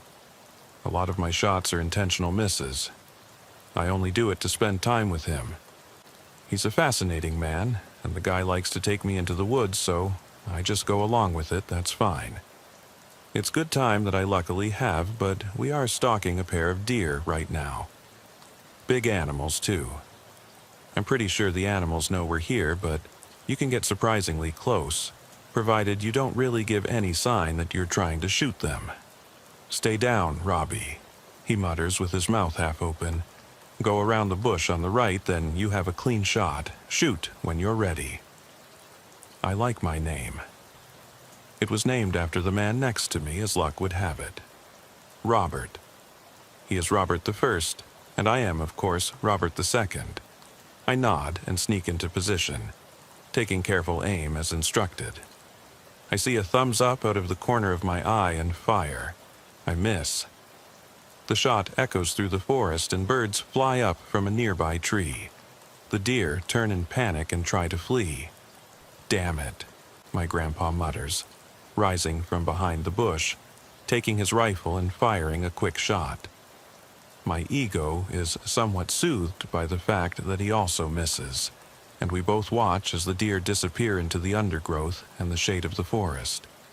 The man lowers his gun and looks at me. I do the same and shrug. We make eye contact for a second, then he breaks into a chuckle and shakes his head. "Damn it, Robbie. Every time I think I've taught you something, you manage to make a spectacular mistake like that. Hey, well, you know what they say. You can't judge a fish by whether it can climb a tree." I don't judge you on your ability to climb trees. You're my grandson. I judge you on your ability to swim, fishy. I point to the broken branch that my grandpa caused when he fired his shot. I really am learning from the best. "Bastard," he snorts, laughing and patting me on the chest. "Come on, let's track them. There's still plenty of daylight left." We sneak around the bushes and go through the small clearing, step over a fallen log, and follow the route the deer have taken. But suddenly, my grandfather stops, raises his hand and tilts his head to one side. I stop too, wait, hold my breath and listen carefully. My ears pick up the rustling of leaves and the cracking of twigs. It gets louder and comes towards us, exactly in the direction from which the deer fled. "Jesus," my grandpa grunts. "They're coming back here. They must have seen something." But he is interrupted by the sudden appearance of the deer through the bushes in front of us. It storms towards us directly out of the green, gloomy shadow. "Shit!" I yell, panicking. The deer doesn't try to go around us, but instead runs straight for our position. I raise the rifle and take aim quickly, trembling. "Damn it, Steve, get down!" Granddad yells, grabbing me by the sleeve and pulling me to the forest floor, back behind the log. "Steve?" I gasp as I fall to the ground with my grandpa, the deer bounding over us. My grandpa immediately takes up position, cocks and aims his own rifle over the log, deadly focused. Something must have spooked them. They saw a wolf or a bear. A wolf? A bear? I'd be surprised if I saw either of them at this time of day, but like I said, something made them flee. My grandfather remains calm and collected, pointing the barrel of his rifle at the damaged forest in front of us and along the deer crossing. I stay close to him, keeping watch in all directions, in case we are attacked from the side, with my gun cocked and my heart pounding. But nothing happens. We wait for a tense minute, then another, our muscles aching with tension because we are simply just holding ourselves in a preparatory position. But as I said, nothing comes towards us. My grandpa gets up carefully. "Strange," he mutters. "We'd better get out of here. Come on, stay alert, but let's go." I nod in response, and together we quickly but carefully leave the small grove, going back through the forest and following our tracks. After we've hopefully reached a safe distance, I ask my grandpa a question. "Why did you call me Steve back then?" "Eh? When the deer came up to me, you called me Steve. You said, 'Steve, get down there.'" "Oh yeah, really?" my grandpa asks, scratching his chin. "I don't know. But you know Steve, right? An old friend of mine. I swear I've mentioned him before, I think." Yes, maybe, once or twice." Grandpa shakes his head. "I've definitely mentioned him more than once. You probably weren't listening." He sighs. "It was just the moment, I guess. The way you were standing, the deer coming right at you, you raising your rifle. What would have happened if you had shot one? It would have come straight at you and struck you down with it. I don't know, it wasn't that big. It was bigger than you think. And at that speed, it would have knocked you over. That's what I told Steve all those years ago. He did exactly the same. The idiot. What's he doing these days? My grandpa doesn't answer. He just looks into the depths of the forest. We are on a high hill, and the trees reveal a deep green valley. The sky above us is gray. The man shakes his head and pretends to nod. Steve isn't around much anymore. Oh, I'm sorry, he's not dead, is he? My grandpa grimaces. I don't know for sure. You don't know? Look, forget it, kid. That's a story for another day. Let's just go back to the campsite. We can cook the rabbit we caught earlier. He pauses, reaches out his hand, and I immediately stop and follow his gaze. I hadn't even noticed it, but now that I see it, it sends a cold shiver down my spine. Just the memory of it makes me shudder. We are standing just a few meters away from a deer. It's the same deer as before, I'm sure of it. Neither of us had noticed it because the animal is standing completely still. Like a statue, almost like a stuffed animal. What the hell? Grandpa whispers, staring in surprise at the animal. He squints his eyes and then leans over to me. It's breathing, but very weakly. Look at its chest. I do so and take in the spectacle. The deer has placed one hoof against the trunk of a tree, which in itself is quite strange. But the animal is not moving, not even a little. It is not blinking.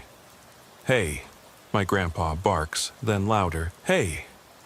He claps his hands, but the deer doesn't react.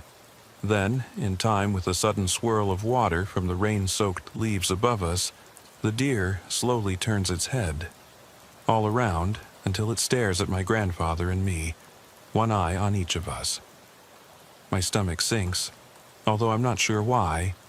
The deer is, I don't know, something's wrong. The animal must be sick, my grandfather mutters. We'll take a different route back, going well past this creature. We're already too close. Yes, I mutter, and we both sneak away through the undergrowth, taking a new direction, while the deer watches us, deathly silent. I tremble as it finally disappears out of sight and is lost to us in the watery green shadows of the forest.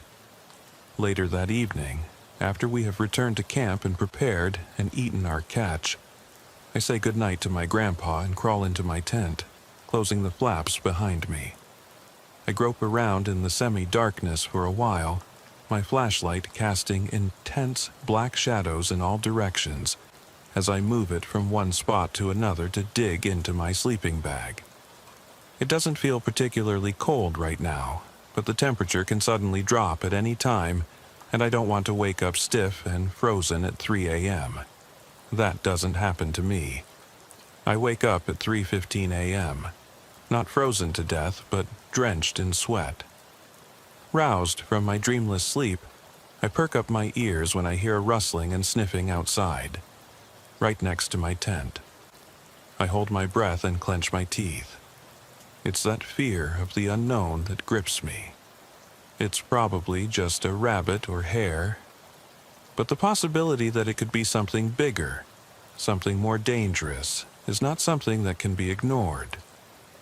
For some reason, I don't think bear, mountain lion, or anything of the sort. I think deer. It's frozen. With unblinking eyes and turning head, it watches as my grandpa and I walk by. Something presses against the tent right next to my head. I jump and stare through the darkness at the bulging material. I try not to think about the fact that only a few thin, delicate panels of fabric separate me from the animals of the forest. Just ignore it, I tell myself. Ignore it, and it will go away. I quietly roll over onto my other side and squint my eyes, determined to be a man and not let the presence of a raccoon or squirrel scare me. The animal sniffs around a bit more, rustling in the grass in the darkness. My heartbeat quickens as I hear the thing scraping against the outer lining of the tent. And then, for a second, it stops altogether, and to my horror I hear my grandfather's voice. It's breathing, but only very weakly. The sentence comes through clearly and distinctly through the general rushing and the backwind of the forest. The sentence is completely without rhythm. It's like it's being read from a book by someone who never learned English. "Look at his chest," the voice says. "I'm panicking and don't know what to do. Outside is my grandpa playing a prank on me. That's got to be it. It has to be. Because there is literally no other explanation that makes sense. Never mind the fact that this is completely uncharacteristic. Never mind the fact that I've never heard the man speak like this in his entire life, not even in jest. He must be sleepwalking, that's it. My racing heartbeat slows down a little, that's it. It's the only possible explanation that makes sense, and if that's the case, I can't just let him wander around outside." Despite my fear, I carefully struggle out of my sleeping bag. People may think I'm an idiot, but if my grandfather wanders around dazed in the forest, he could get lost or seriously injured. So I push aside my irrational fear and reach for the zipper with a trembling hand, opening it with a much too loud sound. Screw it. If I'm going to do this, I'm going to go all the way. I rip open the zipper, then the next one, and stick my head out into the night as the cool air caresses my face, while I raise the lantern to drive away the darkness. What I see is nothing. I jump out of the tent, stare, and raise the lantern as the light falls on the long grasses and the nearby trees. We are still on the ridge of the valley, but the valley itself is shrouded in darkness. A small part of the visible moon illuminates the outermost tips of the trees in silver, but I am too busy to properly appreciate the natural beauty at the moment. I walk around the tent in circles and see no trace of my grandfather. "Grandpa?" I call out into the night, turn around and hold up the lantern. Still nothing. Something chirps softly from the branches of the deep forest. I turn around with a dry throat, but the trees don't give away any secrets. I cross the grass and crouch down next to my grandpa's tent. The zipper stays closed. "Grandpa?" I whisper, but he doesn't answer. I try again, a little louder. "Grandpa?" I hear a groan and grumble from the tent. "Huh?" I hear him mumble. Then, "What the hell?" "Grandpa, are you okay?" "Of course I'm fine. What's wrong with you?" "All right." "Nothing. See you tomorrow." He mumbles something to himself, and I hear him turning over in his sleeping bag. I sit up and stare out into the night. The chirping sounds again from the branches, and I hurry back to my tent, zip up the zipper tightly and securely, and try to force myself back to sleep, trembling. It takes a long time, and I don't remember falling asleep. My dreams are disturbing, and mostly consist of discovering that something has crept into my tent, dream distorted and distorted to an impossible size. My dream self crawls from place to place as a nightmare glides and swims through the shadows like water. It is a welcome relief when I wake up safe and sound, the faded morning light filtering through the tent shining on my face. "Ugh," I mutter, sitting up straight and rubbing my eyes in a daze. For a second or two, last night's reality blurs with dreams. But as I remember the truth, that bitterly familiar fear returns. I climb out of the tent into the warming morning air and see my grandpa washing his face in a pot of water. "Morning," he grunts. "How are you feeling this morning?" "Not so good, to be honest," I reply. "You were sleepwalking last night." "Eh?" Grandpa looks up at me but continues with his routine. "No, I don't sleepwalk. You were mumbling nonsense and banging on my tent at 3 in the morning, I tell him. "I came to check on you, but you must have just gone back to bed." My grandpa pauses and looks at me directly. "So that really happened. You disturbed me. I thought I dreamt it." He gets up and scratches his chin. "Tell me exactly what happened." I tell the story and my grandpa is silent until the end. He looks around our surroundings a little pale and looks down into the valley. "I fucking knew it," he mutters, almost inaudibly. It's the same place.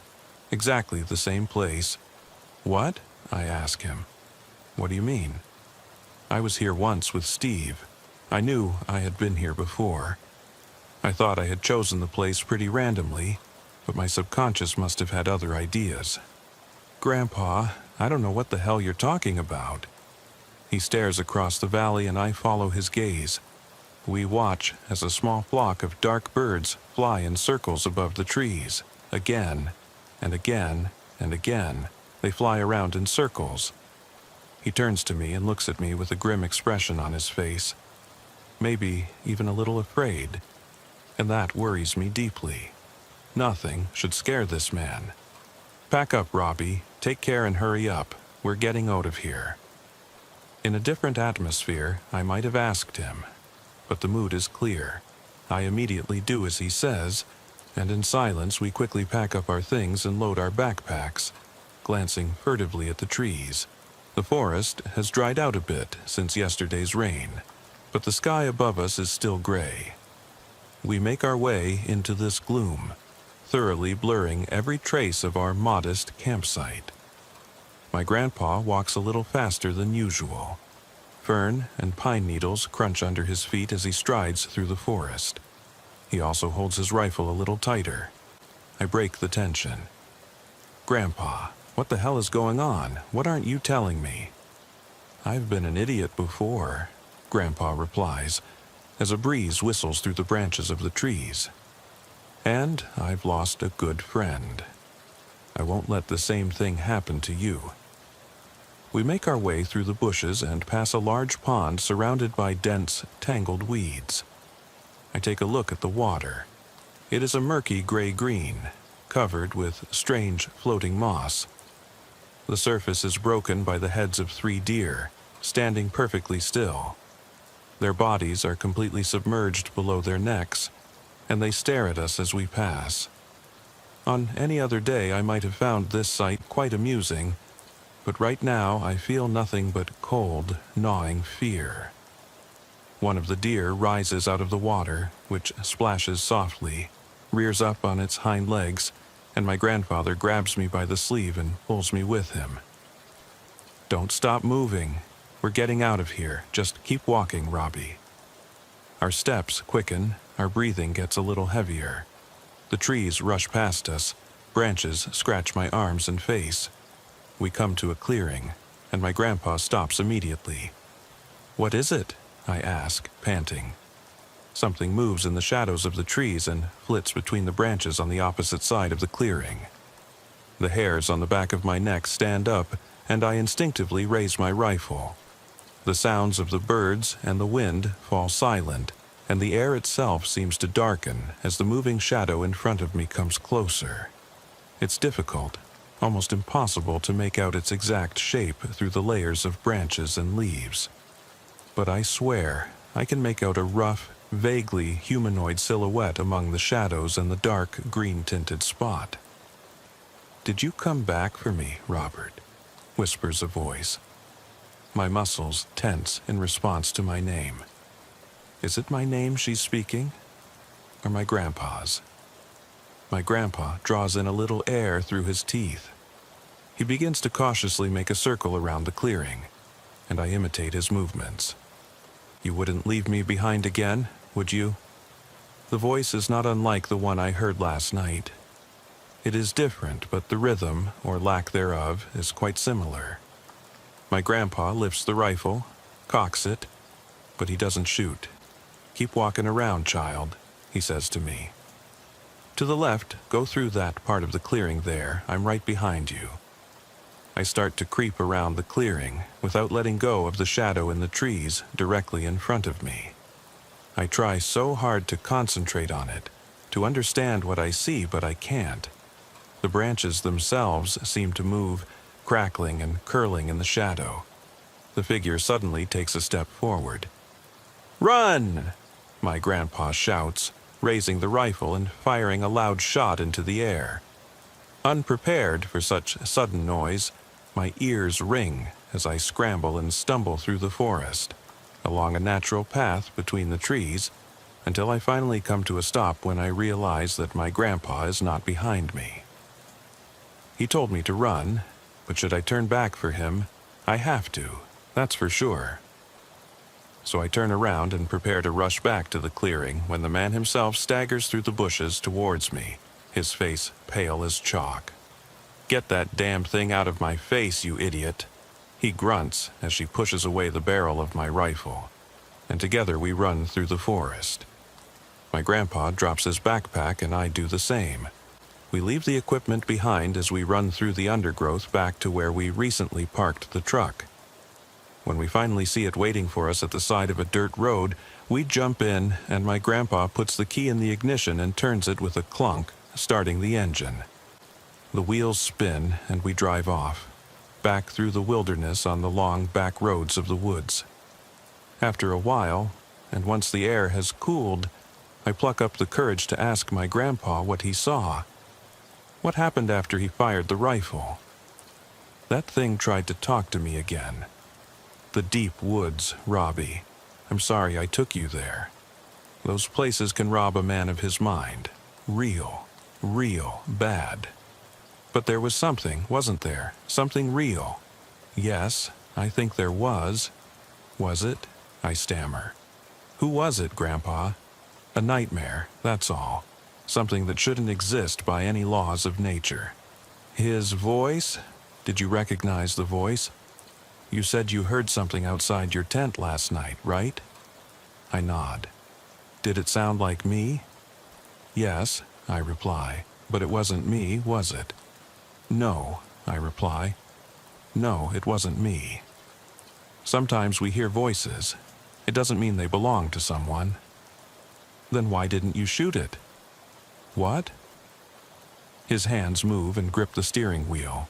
You fired the rifle, but you aimed it into the air, not at the shadow. Why did you do that? My grandpa doesn't have an answer to that. He just extends his hand to pat me on the shoulder, and as the clouds swirl overhead, we spend the rest of the long drive home in thoughtful silence. Silence with occasional glances at the thicket of trees passing by. It all begins on an autumn night long ago, when the wind whispered through the towering pines like restless spirits, and the inky black of the sky swallowed every star. Back in 1949, a young man named Arthur Reynolds had taken up his first real job working in the vast forested outskirts of Manistee, Michigan. Arthur, an eager, no-nonsense outdoorsman with a weathered look and eyes that held both wonder and caution, had spent his early years drifting between sporadic logging jobs before finally being employed by the Forest Service. With a steady, low hum of forest machinery and the rustle of cedar and pine as his only companions, Arthur found solace in the remote wilderness. Night after night, as he and his crew ventured deeper into the shadowy land, there was a raw, almost palpable energy. A sense that the forest was alive with more than just fauna and flora, that it guarded its mysteries jealously. One evening, after spending long hours at a local bar in the small, tight-knit town near Manistee, Arthur set out on the narrow, winding road in his old pickup truck.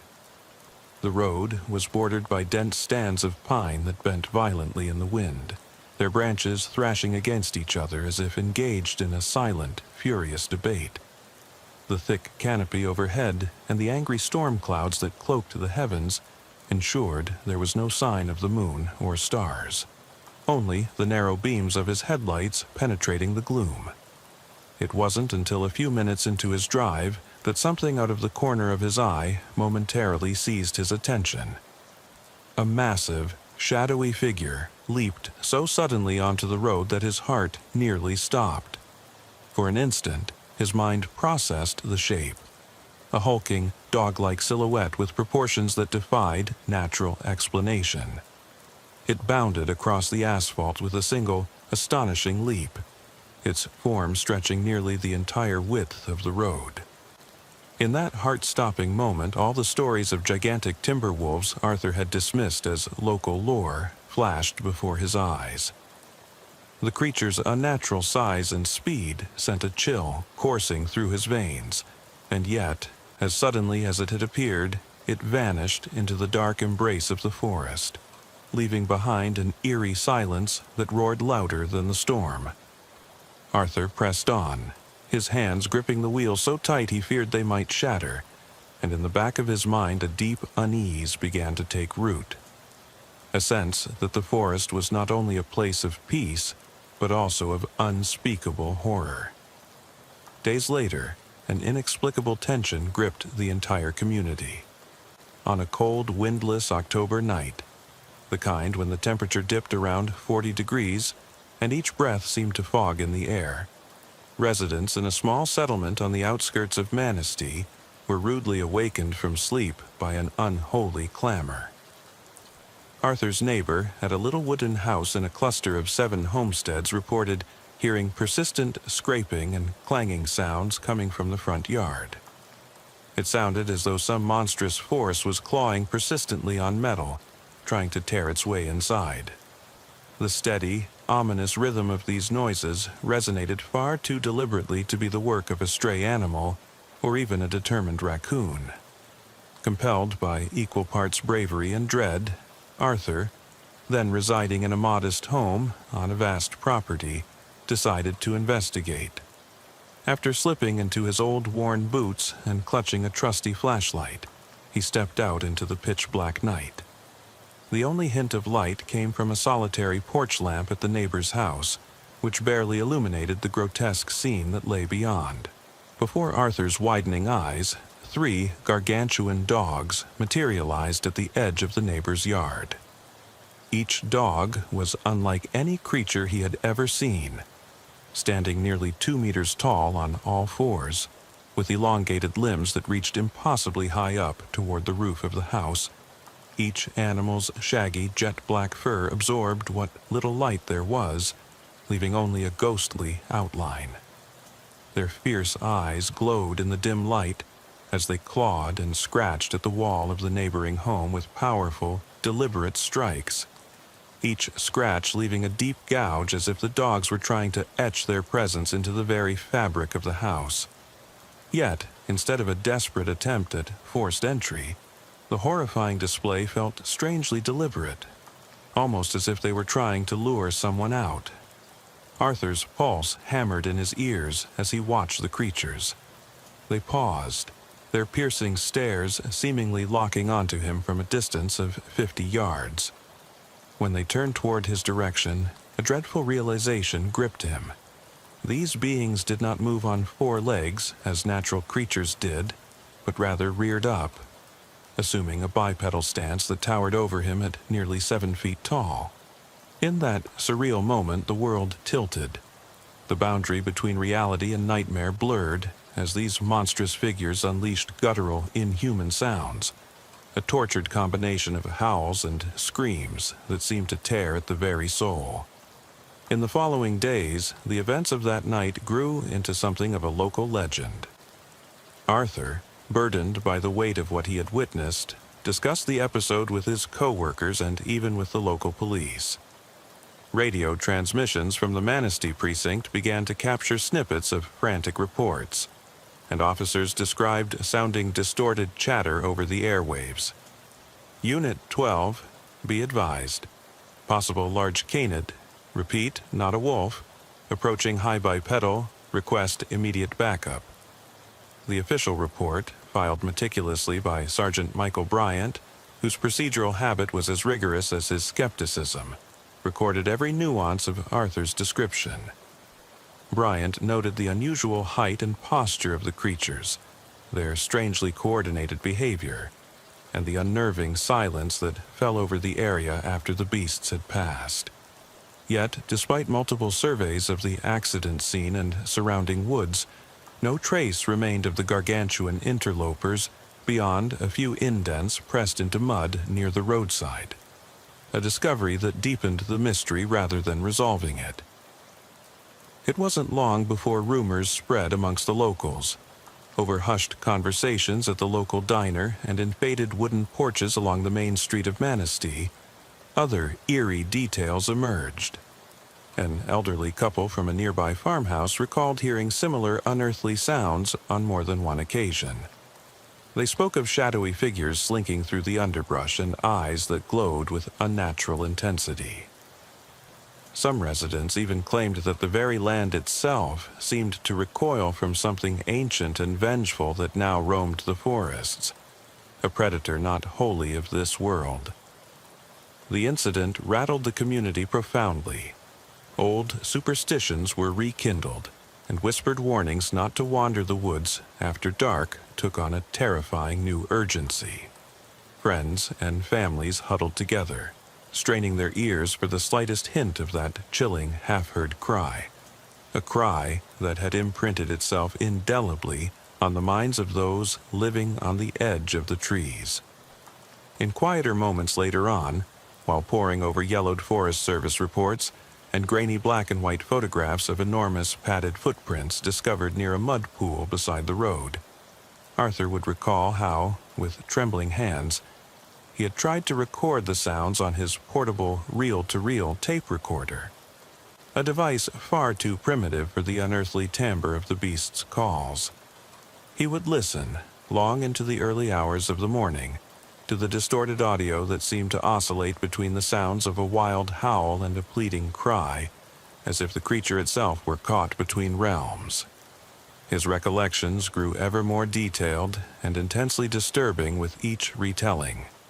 He described every minute detail: the slick sheen of black fur beneath the beam of his dying flashlight, the low rumble of the wind as it swept past ancient trees, and the almost tangible sense of being watched by entities that should have remained forever hidden. And yet, for all his methodical documentation, a residual question remained. How could something so majestic and terrifying exist within these ancient woods? As the days turned into weeks and weeks into years, Arthur's encounters intertwined with the broader tapestry of life in the Manistee region. His experience would later be echoed by others who remembered their own inexplicable encounters on lonely nights along the forest roads. Neighbors, reluctant to speak directly of what they'd witnessed, would sometimes leave notes on doorsteps or brief messages on police reports, cryptic accounts that hinted at a presence lurking on the periphery of human settlement, a presence that defied explanation by normal standards of wildlife behavior. The cold, sober tone of police transcripts and the hushed urgency of radio messages were at odds with the incredulity of local eyewitnesses who swore on their lives that the forest held secrets far darker than a simple animal attack. In whispered conversations around creaking firesides among friends and kin, the accounts meshed into an ever-growing legend. A legend that seemed as much a part of the land as the ancient trees themselves, passed from one generation to the next like a warning from beyond. That old legend, with its mix of wonder and terror, would soon prove to be far more than a mere campfire story. The following autumn saw the cautious return of those accused of having seen the uncanny in the depths of the wilderness. Arthur, now older and marked by an internal melancholy born of many restless nights, found himself haunted not only by the memory of that first inexplicable encounter, but also by a deeper, metaphysical question. Who or what was responsible for these manifestations? In a rare moment of vulnerability, during a conversation with his estranged friend, Officer Daniel Ramirez from the Manistee Police Department, Arthur confessed that in the long hours spent alone in the forest, listening to the mournful sigh of the pines, he began to wonder if the forest was alive, sensing the pain and burden of those who had strayed too far from home. Daniel, a pragmatic man with a background in both law enforcement and local history, recalled a series of grim radio dispatches from night patrols, messages laced with disbelief and an undertone of superstition. There's something out there, a thing that shouldn't be. These snippets of recorded panic resonated with Arthur's own recollections, even as the official narrative of the incident remained forever mired in ambiguity.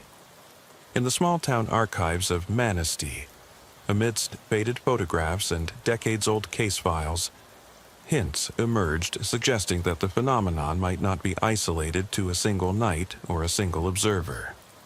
Forest Service records showed repeated incidents of unusual wildlife behavior spanning several autumns, though the government was reluctant to confirm or deny the reports outright. A pattern was emerging: unexplained animal tracks, bizarre radio intercepts of disjointed howls recorded by forest rangers during routine patrols, and even an isolated report of a man's radio transmission fading in and out with a sound that resembled almost human sighs. The atmosphere of the region grew thick with suspicion and dread, a palpable electricity that would drive even the most stalwart soul to double-check every window at night. For Arthur, these details were more than cold data points. They were a reminder of a force as old as the forest itself, one that had chosen to reveal its terrifying presence at the most unsuspecting moments. Over the years, in family gatherings at the old homestead, Arthur's vivid recounting of those nights was interspersed with quiet laughter masking a shared anxiety.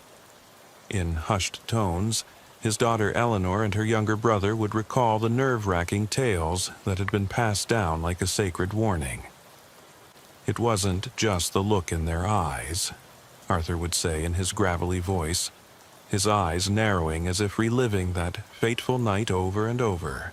It was the feeling that they were waiting, always waiting, for someone to listen. And as the living room grew darker with every setting sun, the line between memory and present reality began to blur. The legends of monstrous creatures, the spectral howls in the silence of the falling snow, and the inexplicable appearances of shadowed figures in roadside photographs all wove together into an unshakable truth. The woods held secrets that no one could safely speak of, not even to themselves. In that era of uncertainty and whispered mysteries, the forest around Manistee became a silent guardian of a terrible enigma.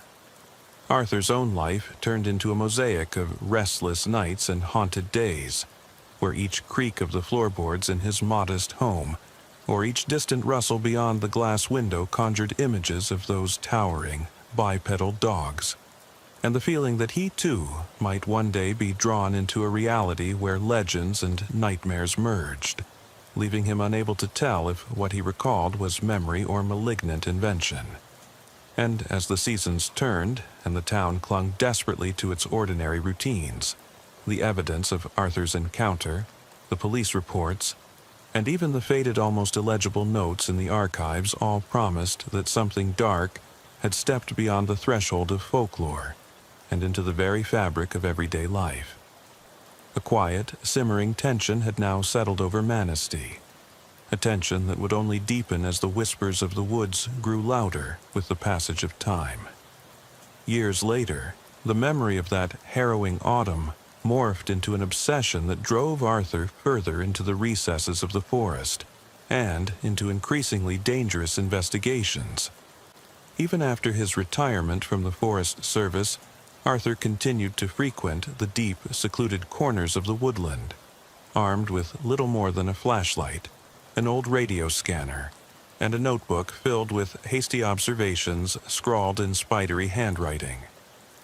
In these solitary excursions, every rustling leaf and distant crack of a branch felt like a prelude to something monstrous. In the crisp silence of a Michigan winter, Arthur would sometimes find himself half convinced that the very trees were breathing, exhaling memories of centuries past. He could hear the sound of labored breathing in the wind, almost as if an unseen sentinel stirred behind every cluster of firs. During one of these long, isolating nights, as frost delicately crept up the bark of ancient trees and the moon's light struggled to fight the dark, Arthur made his most perplexing discovery yet. Deep within an overgrown copse near the edge of the forest, he stumbled upon an abandoned campsite that appeared to have been hastily deserted. A scattering of rusty tools and a cold, half-buried thermos hinted at the hurried exit of someone who had witnessed something incomprehensible.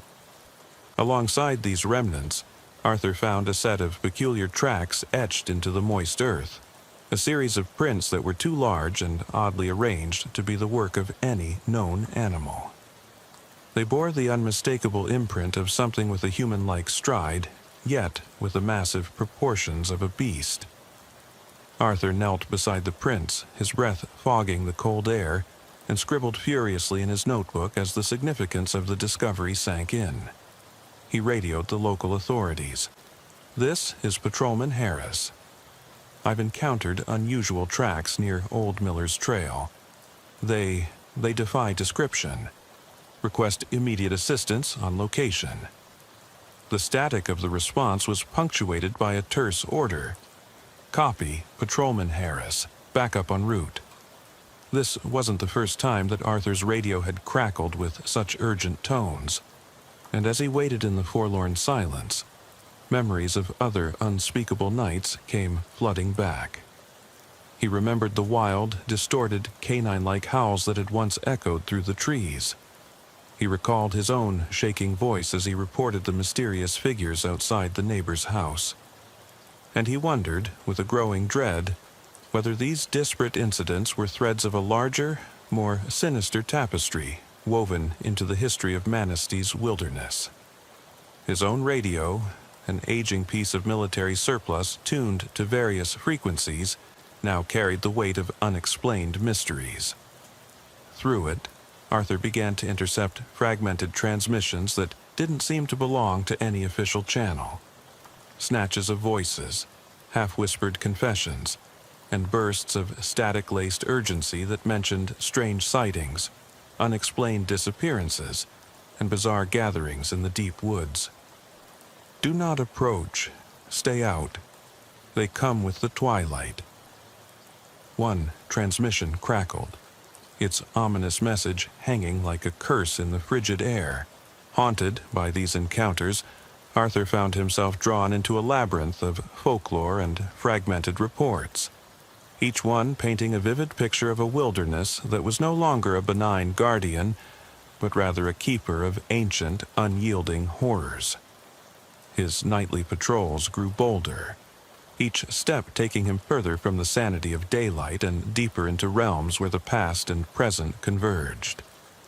In one heart-stopping moment under a sky heavy with clouds, Arthur encountered a clearing he had never seen before, a place where the trees grew so thickly that daylight was a mere memory. In the center of the clearing lay a circle of stones, worn smooth by time, arranged almost ritualistically. The air was thick with the scent of wet earth and something metallic. As he stepped closer, his heart hammered in his chest, and he heard it clearly, as if whispered by the forest itself. A low, mournful sound that resembled a collective sigh, laden with the centuries of sorrow and anger. Had these stones once marked a forgotten burial site or a place of tribal rites? Arthur couldn't be sure, but in that fleeting moment, he felt as though the land was speaking directly to him. A direct communion that threatened to shatter the fragile barrier between memory and nightmare. Haunted by what he had found, Arthur began to compile all of these oddities into what he hoped would be a comprehensive record of the inexplicable events encircling Manastee. He spent countless nights under the harsh glare of a solitary desk lamp, transcribing rough sketches of tracks, recording the unusual patterns of radio chatter, and documenting the shifting details of his encounters.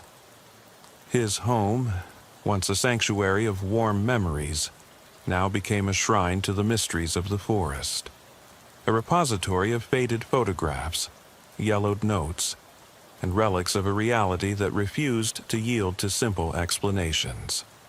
His daughter, Eleanor, ever the voice of reason tempered by love, urged him to let go of these investigations, to allow the ghosts of the past to rest.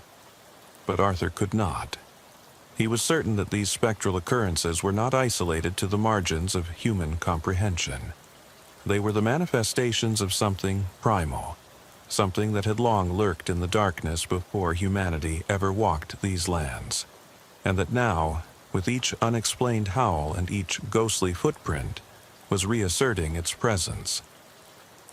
In the following years, as word of Arthur's discoveries reached the small circles of local historians, paranormal investigators, and even a few unsanctioned wildlife experts, a subtle yet pervasive shift began to occur in the community. There were hushed conversations in diners, furtive glances exchanged on the quiet main street of Manistee, and a growing reluctance to venture out after sunset. All the while, the forest, dense and unyielding, held its secrets tight within its silent heart, a living, breathing enigma that defied the tidy narratives of man. And though Arthur never received a definitive answer from the authorities about his bizarre findings, his recordings, sketches, and meticulous accounts soon formed the crux of an urban legend that would persist for decades. Every time the wind stirred the leaves, every time a distant howl disrupted the silence of the midnight hour, those who knew of Arthur's legacy felt a shudder of recognition, as if the past were reaching out to remind them that some mysteries should never be solved. The relentless quest for truth in the face of an unknowable horror drove Arthur deeper into the forbidden recesses of the forest, and with it, the burden of knowledge began to take its toll on his sanity. Even as he grew older and his steps became slower, the forest continued to beckon, a siren call that promised both revelation and ruination. Late one fog-shrouded night, his aged eyes caught a fleeting glimpse of something even more macabre than he had ever imagined. The unmistakable silhouette of a figure standing in the middle of a moonlit clearing. Its form unnaturally tall, draped in what seemed to be rags and entwined with the branches of gnarled trees. In that moment, standing transfixed amid the quiet terror of the woods, Arthur realized that the mysteries of Manistee were far from being mere relics of old lore. They were evolving, and the line between man and myth was dissolving into something altogether more disturbing. As the cycle of seasons turned, the grip of these dark events tightened like a noose around the heart of Manistee. The once quiet town, known for its picturesque landscapes and gentle small-town rhythms, was now marked by an undercurrent of dread. Neighbors no longer casually strolled along the main street after dark, and even daytime activities carried the residue of fear. The local authorities, forced to confront a mounting number of bizarre incidents, began to treat every report, no matter how mundane, with an air of grave suspicion. Sergeant Michael Bryant, who had long managed the forest patrols with a cool pragmatism, found himself increasingly troubled by reports that defied all logic. On one particularly cold morning, as a thick fog rolled across the streets of Manistee, Bryant was reviewing a series of radio dispatches when a voice crackled over the radio, trembling with urgency. "This is dispatch. All units, be advised. Sighting in progress near Northwood Estates. Unidentified creature, approximate height 7 feet. Repeat, 7 feet." The message was punctuated by static, leaving Bryant with a lingering sense of unease. He mobilized a small team, instructing them in precise police procedure. Set up perimeters, record every observation, and report any anomalies without delay. For Bryant, every oddity, no matter how small, was a potential clue in a case that defied the rules of normalcy. Simultaneously, Eleanor, Arthur's daughter, who had grown up on her father's fervent tales, felt a familial duty to carry on what she now regarded as a sacred search for truth. Armed with her own journal and a battered tape recorder that once belonged to her father, she began her inquiries into the dark whispers of the forest. Her journey took her from the local police station, where she pored over faded copies of case reports, to the dilapidated archives of the nearby Historical Society, and even to the isolated farms on the outskirts of town, where elderly residents clung to fragments of memory. In hushed conversations over steaming cups of coffee at the Cornerstone Cafe, residents recounted the same disjointed stories of vehicles encountering mysterious silhouettes on deserted roads, of unnatural sounds that split the stillness of night, and of urgent, crackling radio transmissions that hinted at a presence that transcended ordinary life. One particularly memorable account came from a reclusive hunter named Raymond Ray Dalrymple, whose gruff voice softened as he described a midnight encounter on a frosty October evening. "I was out tracking a deer," Ray recalled slowly, his eyes darkened by both age and sorrow, "when I heard a sound like a woman's wail mingled with the growl of a beast. I turned round, and there, standing in the clearing, was a creature so tall and gaunt, its eyes glowed red in the half-light. I tell you, that ain't something you ever forget." Ray's words, repeated in many variations over countless nights, only deepened the town's collective anxiety and lent a chilling realism to the idea that the forest's dark inhabitants were more than just figments of overactive imaginations. Amidst this creeping terror, the Manistee Police Department began to consider the possibility that these strange occurrences were part of a coordinated phenomenon rather than isolated oddities.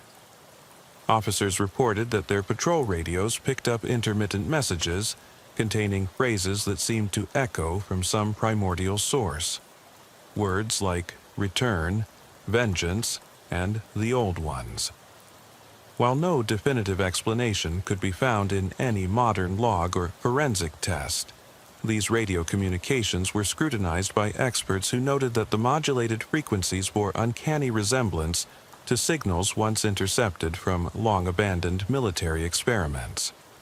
Had someone or something reactivated an ancient network of clandestine transmissions? Or was the forest itself channeling a primordial voice from a time before man had set foot on its soil? The investigation into these transmissions became a covert project within the department, a puzzle that had no immediate solution, but whose every new twist only further undermined the veneer of normality that had once defined this sleepy town. As the autumn days bled into bitter winter nights, Eleanor found herself increasingly drawn into the enigma, driven by both love for her father's legacy and a personal need for closure. She retraced his old steps, venturing into the forest with a sense of both dread and determination. On one frigid evening, when the wind moaned like a lost soul over a blanket of fresh snow, she discovered a hidden glade that Arthur had described in his rambling journal entries. The glade was circular, bordered by towering oak and pine trees that seemed to bow in silent testimony, and in its center lay a series of old weathered symbols etched into the frozen ground. They looked like ancient runes, scrawled by a hand no longer living yet, still potent with meaning. Eleanor knelt down, her breath swirling in front of her, and brushed away a thin layer of frost to reveal words that spoke of both protection and destruction. A cryptic message left behind for anyone who dared to know the forest's secrets. In that moment, as she stood alone in the echoing silence of the snow-draped glen, she felt that the forest was communicating with her. The message was subtle, a simple plea for recognition, but its implications were as vast and terrifying as the wooded realm itself. Eleanor's subsequent investigations did not come without risk. One late night, while combing through records at the town archives, she discovered an unmarked box containing photographs, handwritten letters, and even a battered radio recorder that once belonged to her father. The letters, penned in a spidery, desperate script, detailed encounters with the unearthly creatures, the hurried notes of disappearing witnesses, and fragmented accounts of ominous ceremonies held deep in the forest. Her hands shook as she read passages that recounted chilling dialogues between her father and unknown informants, transmissions that recorded frantic police calls, and descriptions of creatures so monstrous that even the most stoic officer had later admitted to feeling an inexplicable terror. Eleanor's discovery sent shockwaves through her core, fusing her academic curiosity with a visceral fear that the truth lay buried beneath layers of horror and time. The deeper she delved into her father's records, the more it became evident that the paranormal events were not random, but seemed to be orchestrated by a hidden force, one with roots that stretched back far longer than any living memory, linking the land, the people, and the persistent echoes of a darker past. Between the hushed talks over coffee and the secret meetings in abandoned barns on the outskirts of town, an unspoken consensus began to form among those who had seen or heard too much. The forest was not simply a backdrop for nature's quiet beauty, but a living chronicle of forgotten sins and spectral wanderers. Even as the Manistee authorities attempted to clamp down on rumors by insisting on rational explanations, the evidence, lost footprints, inexplicable recordings, cryptic symbols, continued to mount, defying the tidy narratives of modern science. And in the deep silence of winter, when every shadow grew long and every creak of an old house sparked heart-pounding terror, the forest exhaled a promise that was as mesmerizing as it was deadly. Something ancient and insatiable was stirring, and its awakening could mean the end of all that was familiar and safe. Time passed, yet the haunting revelations never ceased to fester. As spring's tentative warmth began to push through the lingering chill of winter, a palpable restlessness gripped Manistee. The accounts of abnormal sightings and eerie radio transmissions continued unabated, and a sense of collective foreboding resonated in every whispered conversation. Arthur, now long retired and bearing the scars of half a lifetime spent contending with unfathomable terrors, had retreated further into a solitary existence. Despite his physical frailty, his mind remained razor-sharp, a repository of memories that refused to fade with the passing years. In the quiet solitude of his modest living room, Arthur would sit for hours, staring out at the forested horizon, lost in the labyrinth of thoughts spurred by his encounters. His eyes, though tired, burned with an inner fire that belied his advanced age, as if he carried the burden of a secret that was as heavy as it was undeniable. Aware that his time was drawing to an end, he resolved to pass on every last detail to those who would listen, hoping that by preserving the truth, he might spare future generations from the unknown horrors that lurked in the murk beneath the trees.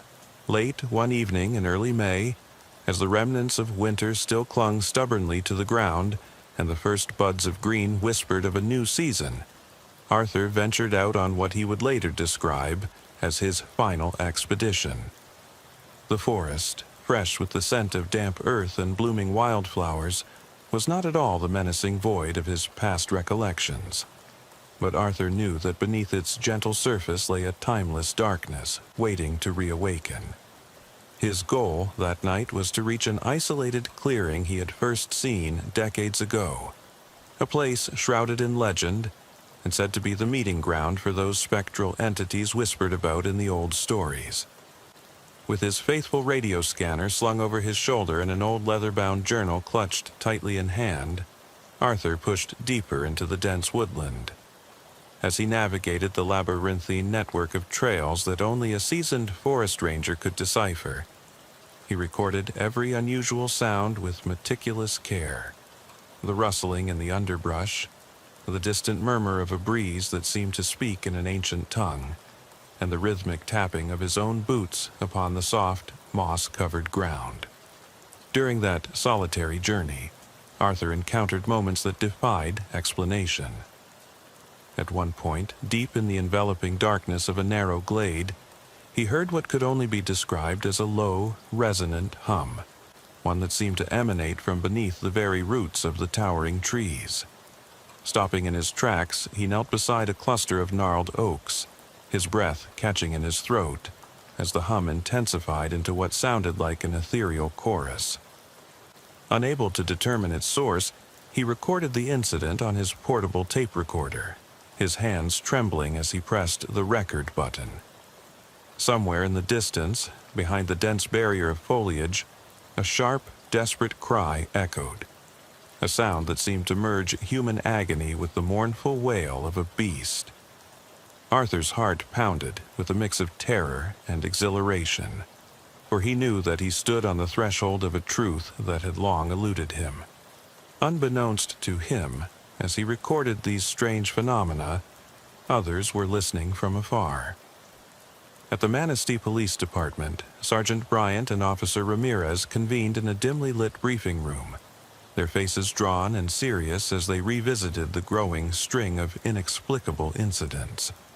Detailed reports, some of which had been intercepted via the hijacked frequencies on their old scanners, outlined similar encounters occurring across various parts of the vast haunted forest.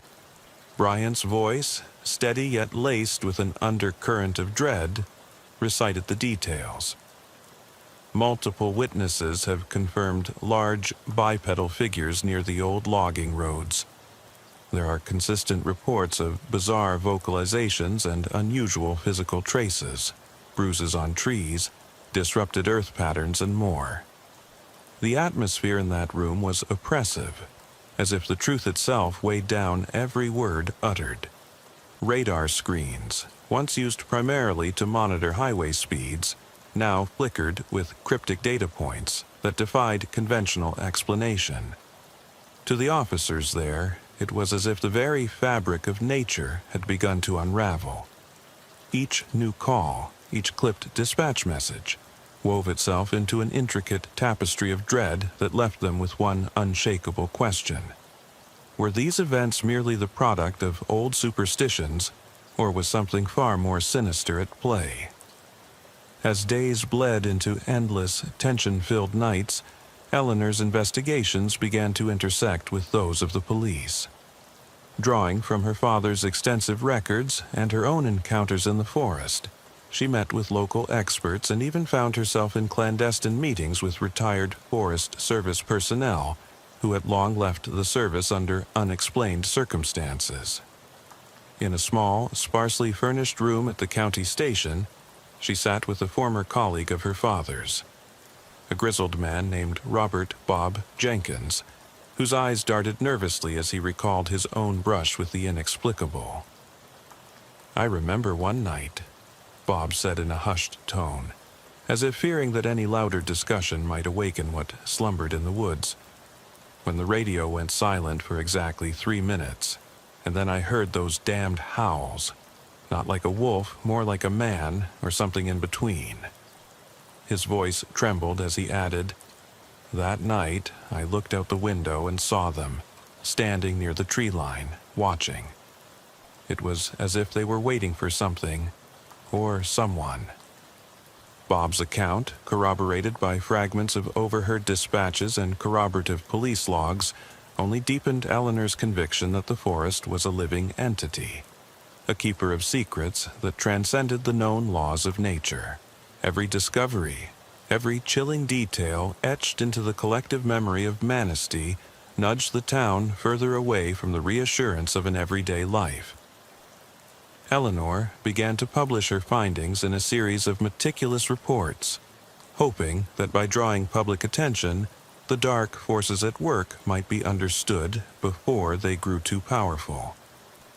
She sent copies of transcripts and old photographs to local newspapers, and even managed to secure a late-night interview with an investigative reporter from a regional television station. During that interview, under the sterile glow of studio lights, she recounted in measured tones the grotesque details of her father's notebooks, the eerie radio transmissions, and the unexplained footprints etched in the frozen mud. Even as she spoke, the edge of her voice betrayed an underlying terror, a warning that some doors, once opened, could never be closed again. But as the investigation deepened, a growing pattern of inexplicable coincidences emerged. The very place where Arthur had recorded the hum, a clearing marked by ancient symbols and shrouded in mist, began to appear on numerous eyewitness accounts. Local residents reported flashes of movement in that same clearing on nights when the mist was thickest, and there were even claims that the ground itself seemed to pulse with an otherworldly rhythm. With each new report, the credibility of the bizarre events increased, blending the line between urban legend and undeniable reality. The forest, for all its rustic beauty, was becoming a theater of nightmares, and those who dared tread its depths were drawn into a drama whose script was written in screams and silence. Eleanor's own resolve wavered one foggy evening as she retraced her steps back from that very clearing, her tape recorder still humming with the residual static of distant voices. In the silence of the midnight wood, with every snap of a twig echoing like a bullet in the dark, she could almost hear her father's solemn admonition. Listen, and you might just hear the forest speak its final words. Each step became a prayer against the fear that the legends of Manistee might finally claim her as well. And even as she struggled to maintain her resolve, deep down a question gnawed at her heart. Was the forest's malevolent force simply a remnant of forgotten ancient rituals, or was it an active, ever-evolving threat poised to reclaim the land, and perhaps the souls of those who dared to uncover its secrets? In the final throes of that long, unsettling saga, when the line between myth and reality had blurred beyond recognition, the dark heart of Manistee revealed one last, shattering secret. It was a night in late September when the wind carried an almost imperceptible change in its tone. A whisper that seemed to unravel the very fabric of the known world. Eleanor, now deeply entwined with the chilling legacy of her father's pursuits, had returned to the now infamous clearing in the heart of the forest.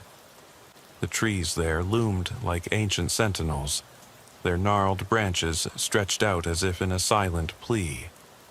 The symbols carved into the earth had faded with time, yet the impression they left was indelible, a message lost in translation across generations.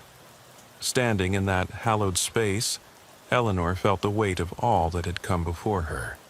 The ghostly transmissions, the monstrous apparitions, the whispered warnings of local farmers and reclusive hunters alike. And with each pulsating beat of her heart, she knew that the forest was not done revealing its secrets.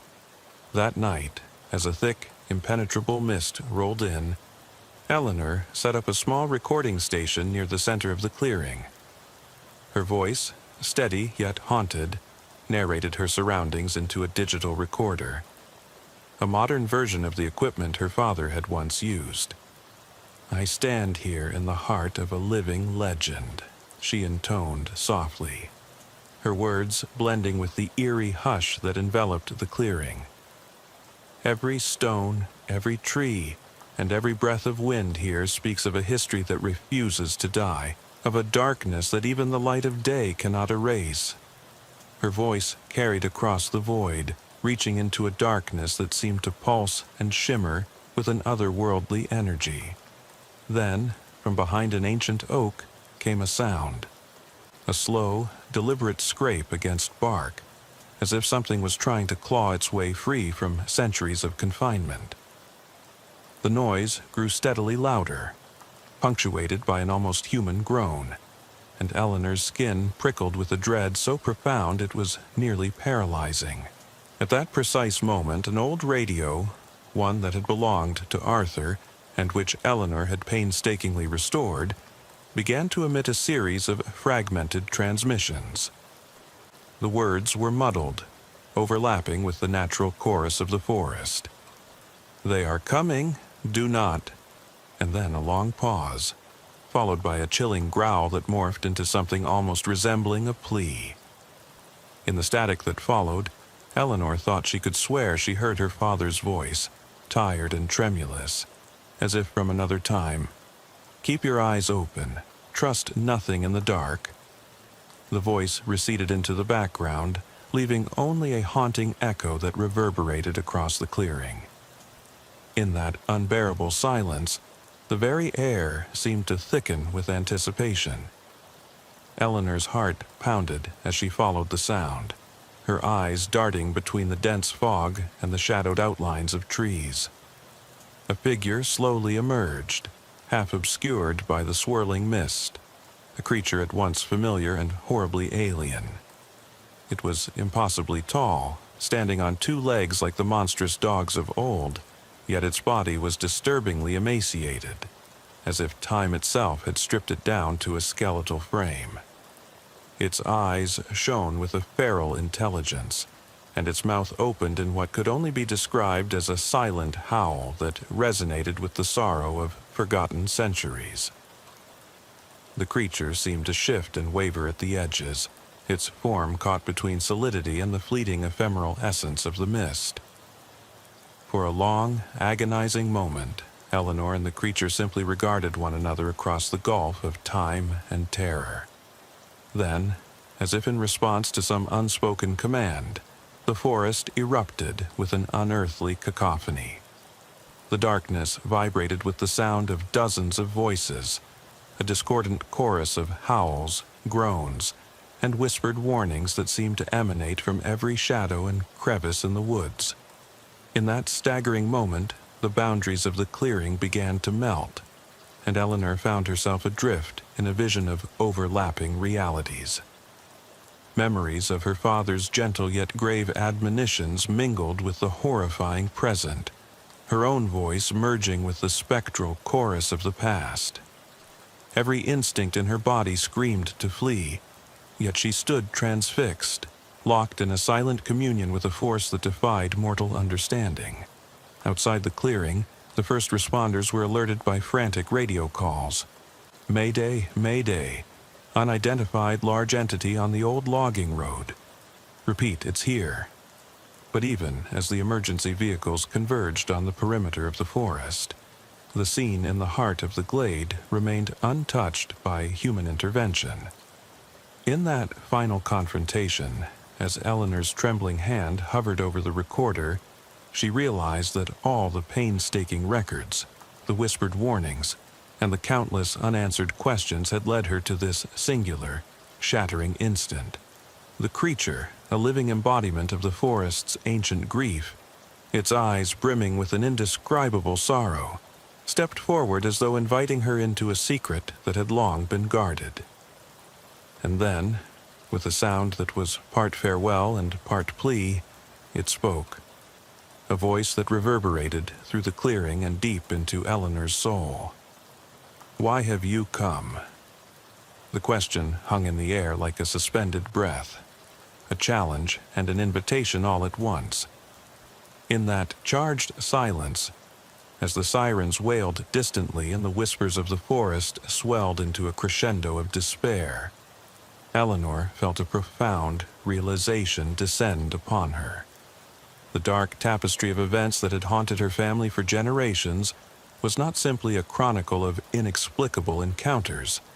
It was an ongoing reckoning with a force that existed at the very boundaries of human comprehension. In that moment, caught between the past and an uncertain future, she understood that the mystery of the forest was far from resolved.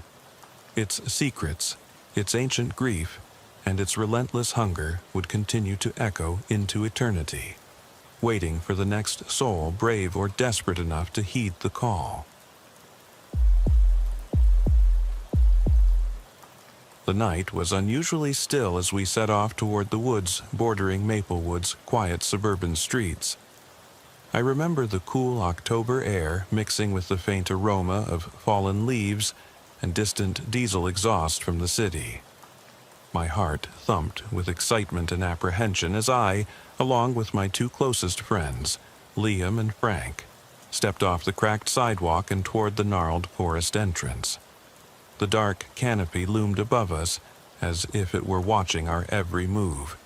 Our flashlights barely cut through the night, their beams dancing across ancient trunks and scattered undergrowth that whispered secrets of forgotten days. We'd all grown up with the legends that parents muttered in hushed warnings. old myths of spirits and curses that kept children from wandering too far. Yet the thrill of the unknown had always pulled us beyond those borders. That night, emboldened by a reckless desire to prove ourselves, we made a pact to venture farther than ever before. Liam, who was a year older and always the self-assured leader of our trio, set the pace with confident strides, though his bravado belied the tremor in his voice when danger lurked too near. Frank, whose cautious nature often served as the counterbalance to our impulsiveness, hesitated at every shadow and rustle. I tried to steady my own nerves by keeping a mental list of all the times we had run back, breathless but safe, after our short escapades. But as the moon wavered behind thick clouds and the forest's darkness grew deeper, a sense of foreboding began to settle over us like the damp chill of the autumn air. We reached a landmark, a weathered, rusted sign reading 9th of April, 2012, etched into stone near a narrow footpath. It was our informal measure of distance, a marker of previous adventures that we had set out to exceed. The inscription was worn, its letters chiseled by time, and somehow its presence both comforted and unnerved us. Proud of our progress, we pressed onward until we encountered something that defied the regular contours of the forest. Amid a cluster of towering pines and oddly smooth rocks, an anomaly presented itself, an old bunker, half swallowed by creeping ivy and moss. Its concrete walls were pitted with decay, yet there was a steadfastness in the way it stared back at us, a silent, sinister challenge. Without hesitating, Liam's eyes sparkled with a daring gleam as he clambered toward the entrance. "Let's see what's inside," he said, his voice echoing off the silent facade of the bunker.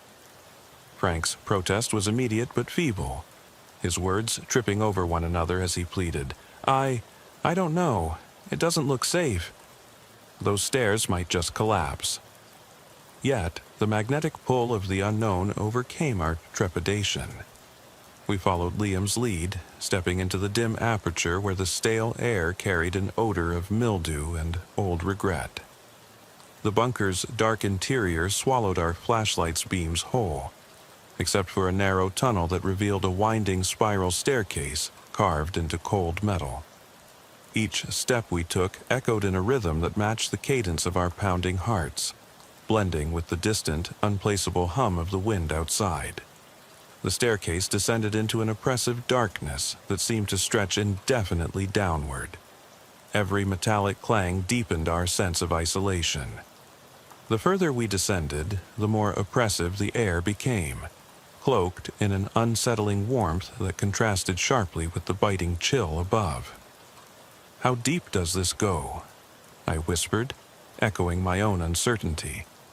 Liam, ever the bold one, grinned as he produced Frank's flashlight and dropped it into the abyss. Its feeble light sputtered and then vanished into the depths, leaving us to marvel at its futile glow before it faded altogether. The silence that followed was broken only by the rush of our nervous breaths and the soft creaks of the old structure settling around us. Reaching the bottom of the stairs, we found ourselves in a cavernous room, whose stained concrete floors were veiled in layers of age-old mold and fungus. In the center lay a solitary broken flashlight, a grim token of our descent. Dominating the far wall was a massive, rusted metal door locked shut by time and neglect, its presence a stark reminder of the bunker's original purpose. Liam's eyes shone with the thrill of discovery as he inspected a peculiar metal panel embedded in the wall. With trembling hands fueled by a mixture of excitement and defiance, he pried it open to reveal a lever. "I'm going to pull it," he declared, his voice echoing as he gripped the lever firmly. With a resounding clunk, the locked door slid open with agonizing slowness, revealing a narrow corridor lined with cells reminiscent of an abandoned prison.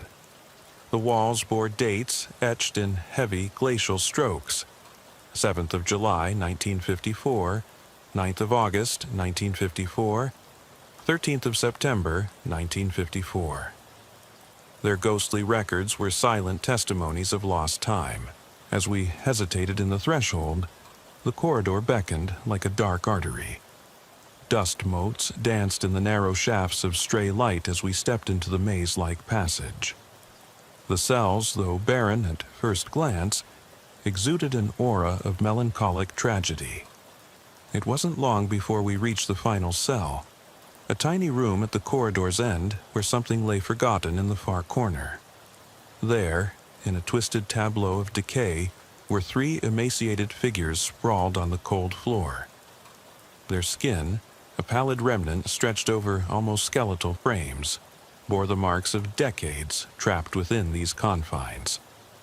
The dates on their cells suggested that they had been here for over 50 years, yet the absence of decay defied the natural order, lending the scene an otherworldly chill. Are they dead?" I stuttered, barely able to form the words. The silence that ensued was shattered by a soft, almost imperceptible twitch. My heart lurched in my chest as one of the figures jerked its head, as if stirred by the mere sound of our voices. In that terrible instant, the dormant terror of the corridor exploded into an unyielding nightmare. Limbs twisted unnaturally. Sinewy arms detached from their confines and fell from the ceiling, as if pulled by unseen strings. These creatures, half-formed and grotesque, advanced with a jerky, horrifying gait, their movements erratic and unnervingly precise. Their eyes, sewn shut with coarse, threadbare stitches, hid secrets too monstrous for human understanding. "Run!" Frank's shout cut through the mayhem, and our instinct for survival propelled us into frantic action. We scrambled backward, our flashlights flickering madly as we barreled toward the metal staircase that beckoned us back to a semblance of safety. I could feel my heart hammering against my ribs as each step upward was fought for with every ounce of strength. Behind us, the creatures shrieked in an unearthly chorus that mingled with the grating sound of their drag across the concrete floor. In the chaos, amid desperate tussles and the cacophony of terror, I glanced back to see Liam caught in their spindly grasp, his panicked cries blending with the monstrous cacophony. "Don't leave me," he had screamed, a plea that was tragically swallowed by the dark. I barely registered the horror unfolding behind me as I pressed on blindly upward. I ascended faster than the stairs seemed to allow, each metallic step echoing in the cold corridors of my memory. Frank was right behind me, his panicked footsteps quickly fading as the abyss below claimed him with a sudden gut-wrenching terror. I had reached a critical point when a searing scream, a sound filled with raw pain and despair, ripped the fragile barrier of hope I had clutched onto. The echo of Frank's agony resounded for a painfully long moment before the oppressive darkness closed in around me. I forced my legs to carry me upward, away from a horror that defied description, until the reassuring glow of the streetlights washed over me as I burst out of the forest's edge. I collapsed on the cold, familiar pavement outside my home, mind reeling and body trembling with shock. The night's horrors etched permanently into my memory. Hours later, after a fitful sleep riddled with nightmares, I awoke to find my world irrevocably changed. In the sterile light of dawn, I recounted every tremulous detail to my parents, a narrative met with disbelief and hurt skepticism, until news spread in our quiet town of missing children and the mysterious disappearance of those who had dared trespass into the night. The local police arrived promptly, their radios crackling with terse instructions as they began a methodical search through the wooded outskirts and the decaying bunker. Officers in rugged uniforms, faces hardened by years of service, probed every dark corner with measured caution. At the Maplewood Police Precinct, Detective Harold Mason meticulously reviewed the case files with an unwavering gaze. The report on file listed the incident as an unverified abduction, a hasty verdict wrapped in community rumors, and the surreal nature of the account. Mason's team interrogated witnesses, retraced our steps with thoroughness, and even collected samples from the bunker's mold-slick floors for forensic analysis, a process that would later baffle even the most seasoned experts. Through persistent radio dispatches, Officer Ramirez communicated live updates from the scene. Unit 17, perimeter secured. No immediate signs of forced entry or struggle. Over. The clinical tone of the police broadcast contrasted starkly with the emotional intensity of the unfolding nightmare. The evidence at the scene was scant. A broken flashlight here, faint traces of unfamiliar, viscous fluids there, but nothing that could conclusively affirm or deny our claims. In the fog of uncertainty, the mystery only deepened. The investigation dragged on through long, cold nights. Maplewood's community halls and coffee shops buzzed with whispered conversations about what really transpired on that fateful October evening. Local news broadcasts featured grainy reconstructions and interviews with distraught family members, while online forums thrummed with speculative theories ranging from supernatural curses to secret government experiments. Among the turmoil, Detective Mason spent countless hours re-interviewing me, trying to extract details that could bridge the gap between fantasy and reality. I recounted our desperate flight from the bunker and the ghastly figures that seemed to defy nature. Mason listened silently, his pen scratching furiously on a notepad. "You're sure of what you saw?" he would ask in a measured tone, his eyes reflecting a skepticism that belied an underlying fear of his own. I could only shake my head, my voice a fragile whisper as I replied, "I know what I saw. I can't forget it." Days turned into weeks, and the police's search of the bunker yielded no trace of the creatures or of the missing boys. The metal staircase, once a gateway to our dark descent, now stood as an ominous relic behind heavy police tape. Forensic reports came in conflicting, with experts debating the possibility of unexplainable preservative phenomena or deliberate staging. Recorded radio transmissions from that night were replayed over and over in the precinct, a loop of terse officer updates and static-laden pleas for backup. The investigation reached an impasse as forensic evidence and eyewitness testimony drifted on the edge of believability, a twilight zone where nightmares blurred with reality. The case was eventually archived under mysterious circumstances, leaving behind more questions than answers. In the following months, the town of Maplewood experienced a disturbing pattern. Isolated reports of missing children surfaced like unwelcome echoes from the abyss, each one accompanied by inexplicable details reminiscent of our ordeal. Muffled screams heard late at night in suburban backyards, fleeting glimpses of gaunt, twisted figures in the peripheral vision of passing drivers, and faint radio static picked up by local ham operators, cryptically referencing dates from decades past. The city's emergency services were inundated with calls that defied conventional logic, and rumors of a hidden network of bunkers and secret experiments began to proliferate among the community. A particularly chilling moment occurred on a rainy December evening, when a frantic call came into the 911 center from a distraught parent. "Please, my daughter is missing. I saw something moving by the old bunker, and then the radio started crackling like it was alive." The voice trembled, fading into a background of eerie static.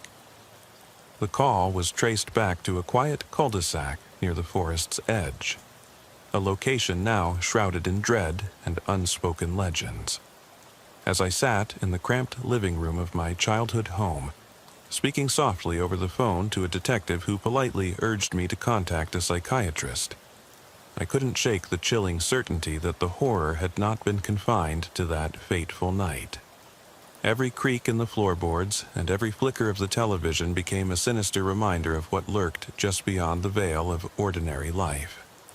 The police files remained locked away in dusty archives at the Maplewood precinct, inaccessible to most, yet the truth had already seeped into the very fabric of our existence. My sleepless nights were haunted by vivid nightmares in which the creatures with sewn-shut eyes crawled out of the darkness, whispering a cryptic message about debts owed from generations long past, and a sinister force that fed on fear. Even as the search for the missing children came to a standstill, more disturbing incidents unfolded.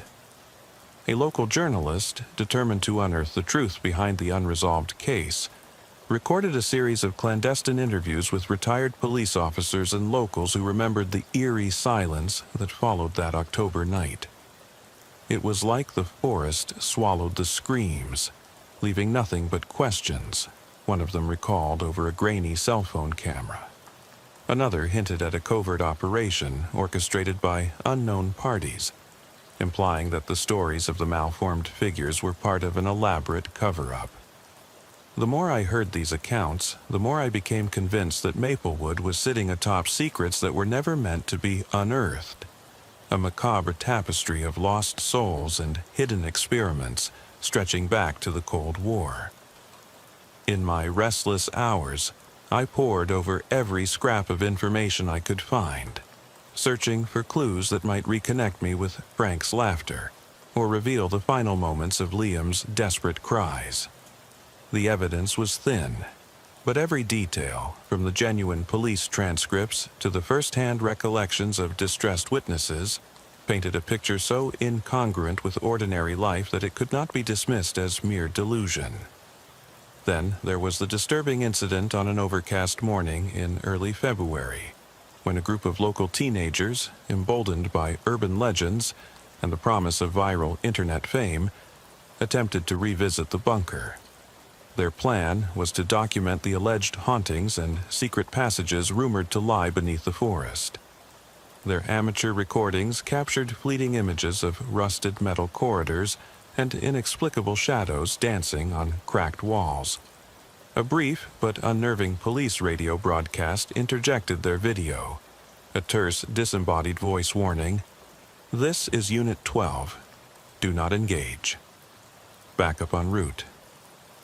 The footage cut off abruptly, leaving viewers with a lingering sense of dread and unanswered questions. The police claimed that the teenagers had inadvertently disturbed evidence of a long-forgotten facility used for clandestine operations, yet the narrative never added up. The local authorities were careful with their words, refusing to confirm or deny any connection to our original ordeal, and the case was quietly relegated to the annals of Maplewood's unsolved mysteries. I often revisit these memories in the solitude of midnight, recalling every whispered conversation, every desperate cry, and every echo from that dismal bunker. The terror of that night continues to pulse through my veins like a forbidden secret, its darkness undimmed by time or the reassuring lights of civilization. As the years passed, I learned that some horrors never vanish. They merely slumber in the shadows, waiting for the right moment to awaken and remind us that the boundary between nightmares and reality is far thinner than we care to believe. And even now, the mystery lingers like a half-remembered dream. Was the bunker simply an abandoned relic of a bygone war, or had it been a front for something far more sinister, an experiment in confinement and terror that transcended time? The unsettling question remains, gnawing at my sanity and echoing in the silence of every creaking floorboard. Late one windy night, months after the official investigation had stalled, I sat in my dimly lit room, the only sound the unsteady hum of a faulty streetlight outside and the distant murmur of police radios at the precinct. A news bulletin flashed across the screen. Yet another disappearance near the outskirts of Maplewood. The reporter's voice, steady yet tinged with an uncharacteristic tremor, stated, Authorities are baffled by a recent incident that eerily mirrors the unsolved case from 2012. Eyewitnesses describe a figure seen near a long-abandoned facility, and rumors of deformed creatures abound. Residents are urged to stay indoors until further notice. In that moment, as I listened to the news, the familiar chill of dread coiled around my heart. I couldn't help but wonder if the events of that long-ago October night had been merely the beginning of something far more sinister. A legacy of horror that continued to claim lives under the guise of urban legend. I reached for my phone, the screen lighting up with old messages and desperate unanswered calls. In one final trembling voice memo that I'd recorded on that fateful night, Liam's laughter, and then a long, echoing cry still reverberated in my memory. "Help us," he had whispered through the static, a plea that resonated with a haunting finality. I paused, the weight of those words heavy in the silence, as the radio in the background crackled with a message I had long forgotten. "All units, be advised. Unknown activity confirmed in Sector 7. Proceed with extreme caution." I left that message unheeded, a relic of a night when boundaries between life and death, reality and nightmare, blurred into a single, unsolvable mystery.